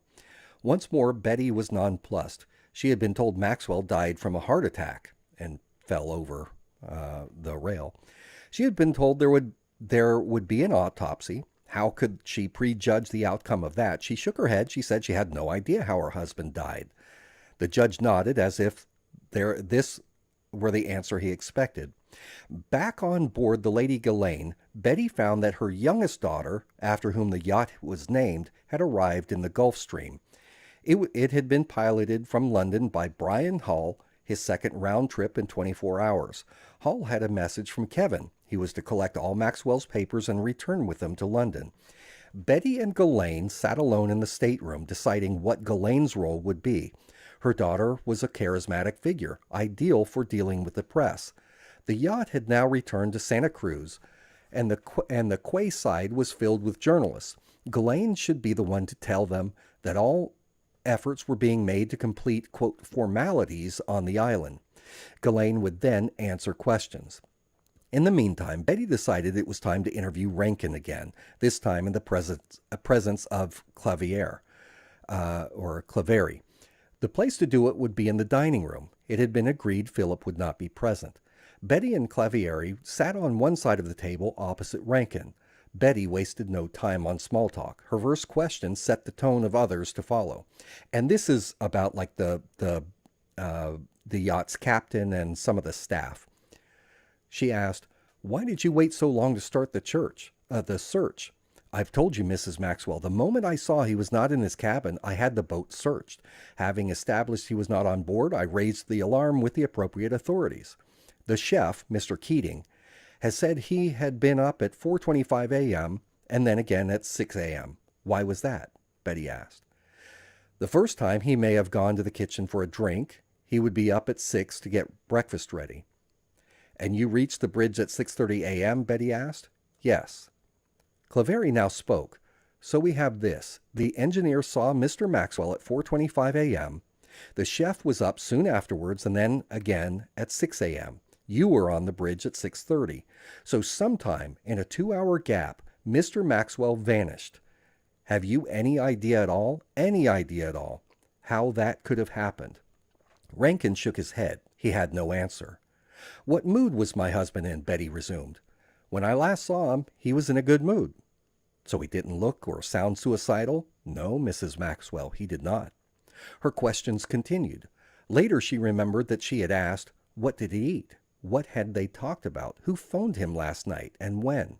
I questioned him about the crew. Finally, I asked the captain how he thought Bob died. Could he have slipped? Where from? I needed to find some truth in all this. Rankin could not provide it. Eventually she thanked him for his help, and the captain left the room. Betty had sat there feeling a sense of malaise that is difficult to describe or explain. There had been nothing suspicious to her in Rankin's responses, but they had only made Maxwell's death seem, if anything, more incomprehensible. Ghislaine emerged on deck, dressed in a skirt and halter top. She walked slowly to the rail and looked down at the masked journalists and photographers. They had come from all over the world, and more were arriving even as she watched. The only time she had seen such a media scrimmage had been when her father had brought the New York Daily News. They were shouting questions up to her in English, Spanish, French, German, and languages she didn't even recognize. She raised her hand, an imperious gesture that she had seen her father use to quieten a media frenzy. It worked for her. When there was complete silence, she addressed the throng. She gave a concise summary of what had happened and which members of the family were on board. Her elder brothers were in London dealing with their father's many business affairs. She could not yet say when her father's body would be free to leave the island. She gave a little shrug and smile. Officials could not be rushed, not even here in Spain. She ended by saying, on behalf of the family, she would like to thank them all for their courtesy. When she had more information, she would give it to them. As she turned to leave, a reporter shouted up at her, "How did your father die?" Ghislaine turned back to the rail. She looked down at the reporters. Cameramen zoomed in on her face, sensing she was going to say something important. In a loud and clear voice, she spoke. "I think he was murdered." And that's the end of that chapter. Ghislaine Maxwell, to this day, believes that her dad was murdered, and she has even said she believed it was the Mossad that killed him.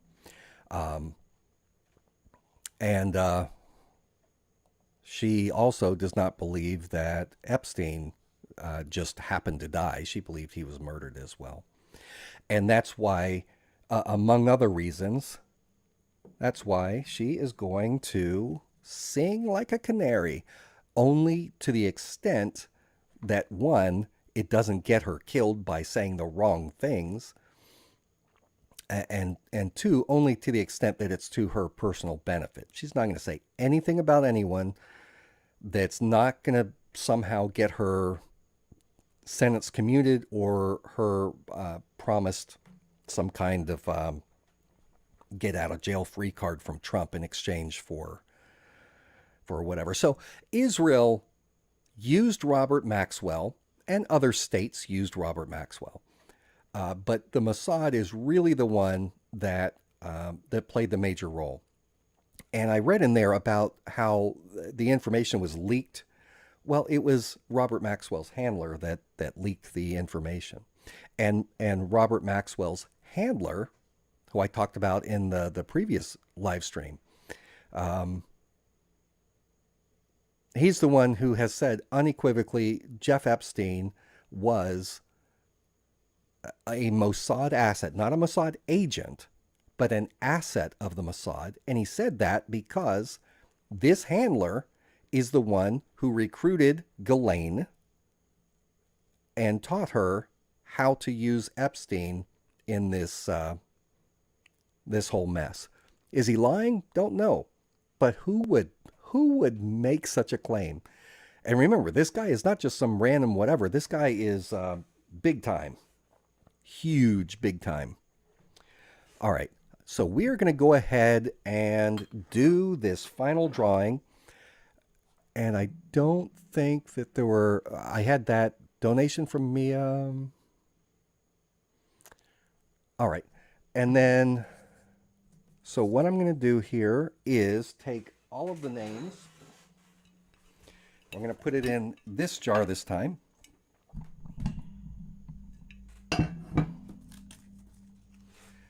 Once again, I've got, let me make sure this can be seen. All right, this is the drawing for the hat. Got Squirrel and Wesson, Joel Dalton, Mia,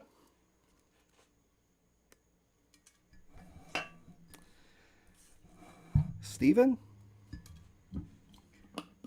and then let me take out of this jar the others. We have got Bobbitt, John Bolton, Roosevelt Media, Body Blow, Sean AR, and Riley.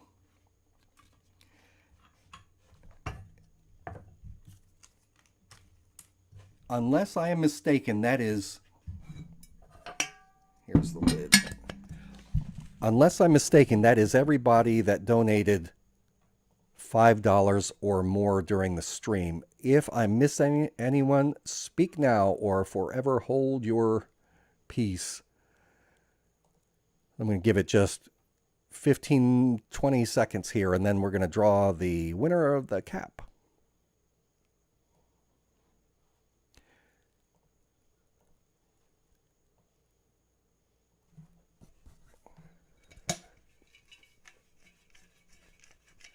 Mia says, don't add me again. I already won last time. I'll tell you what, if you're in the chat, I did not have a relationship with Monica Lewinsky. I did not have sexual relations with that woman, Miss Lewinsky. You know, that was an Israeli Mossad op, right? Not the Lewinsky sex affair. Clinton was the idiot who did that himself.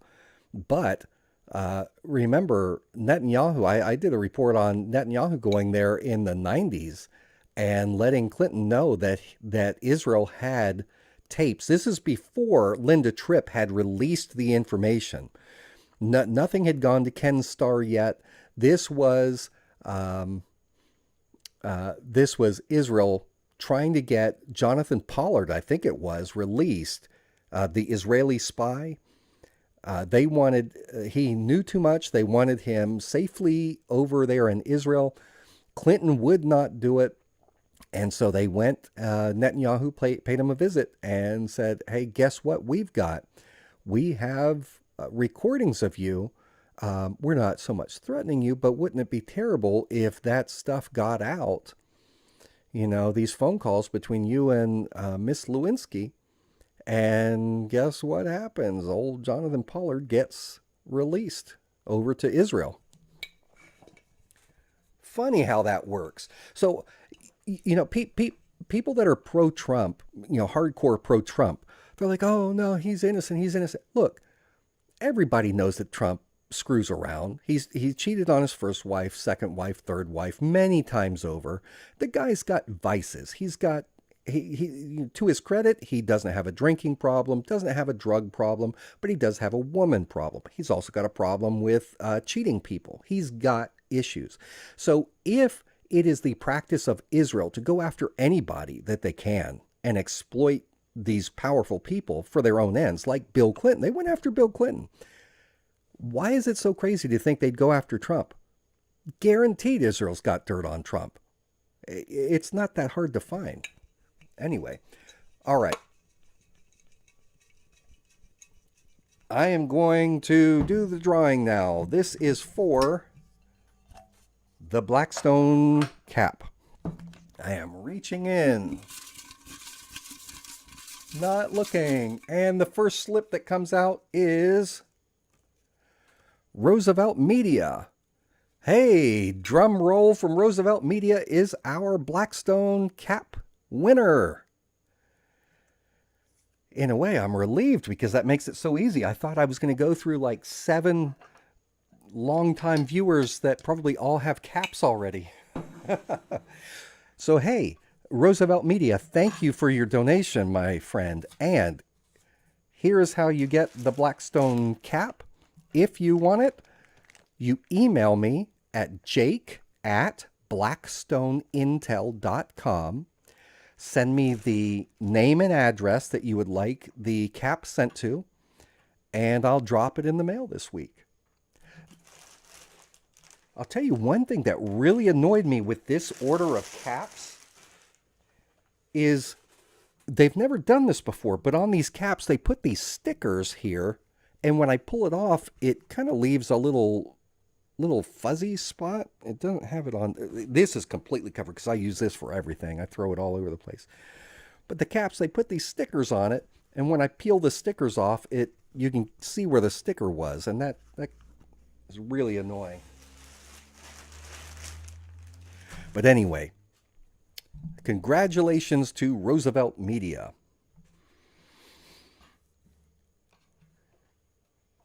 And I appreciate every one of you out there. I have got a core of supporters for Blackstone who are just awesome in every single way. I appreciate you so much. Mia says, how did Jake get changed out of the professor suit so fast? I think this is the part where I remind you, what are you talking about? You did not see me in a professor outfit. You're getting sleepy.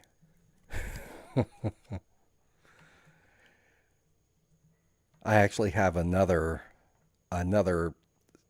side gig where I'm developing characters for some stuff, and the Blackstone twins are characters in it. So anyway, any of you others who may still be in the chat, if you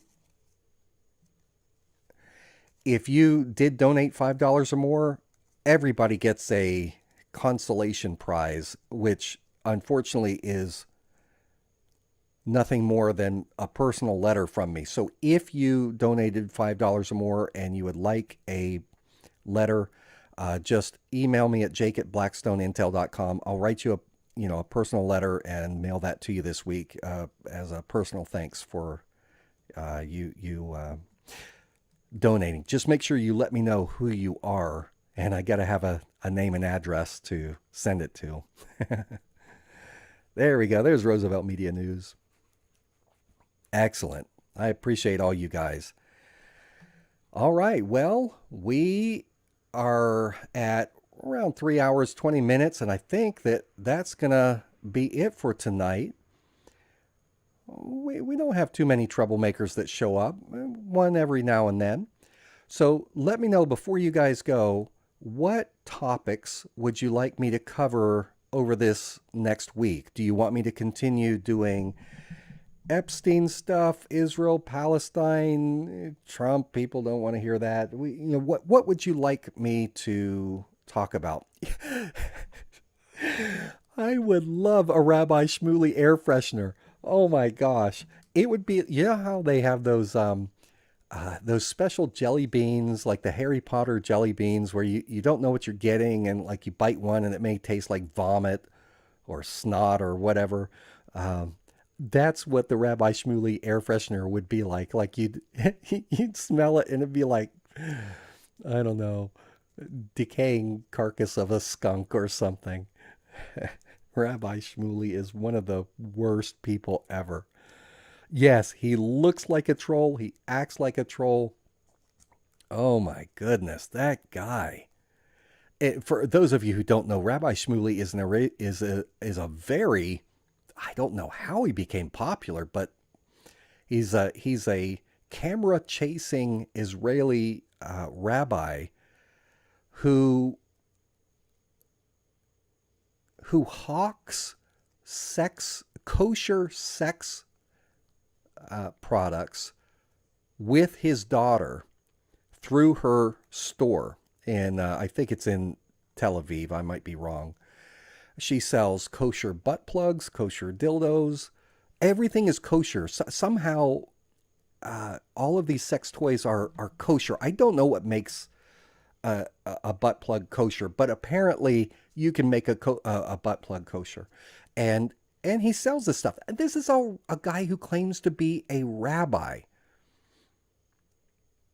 It reminds me of like the Reverend Jesse Jackson years ago, who still wanted to be referred to as a reverend, a representative of Jesus, when it was common knowledge that he was committing adultery and had a love child. Maybe you should behave a little bit better if you want, religious accolades and respect. But oh my gosh, this guy is such a hardcore Zionist propagandist, this Rabbi Shmuley. Anyway. Oh, Cicero says, hey Jake, it's Nessa from your Patreon. Well, hello, Nessa. I never would have known you from the name, from the YouTube username.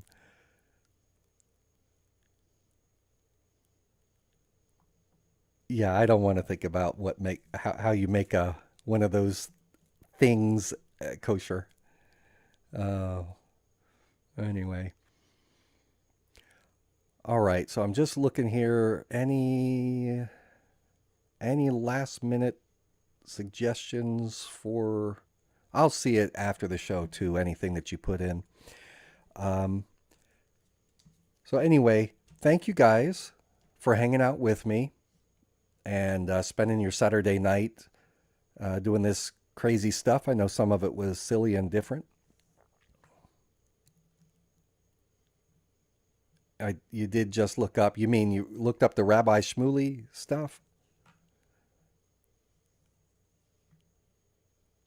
Alex Jones called him Rabbi Buttplug.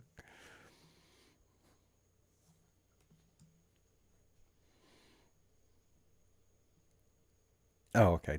No suggestion for content. Anyway. All right, everyone. Well, that's going to do it for me for tonight. I don't have any other fun things here to share, so I'm going to wrap it up. Thank you so much, Riley. Thank you. Roosevelt says, please talk about the original Israeli gangs at the start of Israel and their American gang counterparts. That's a good topic. Write that down.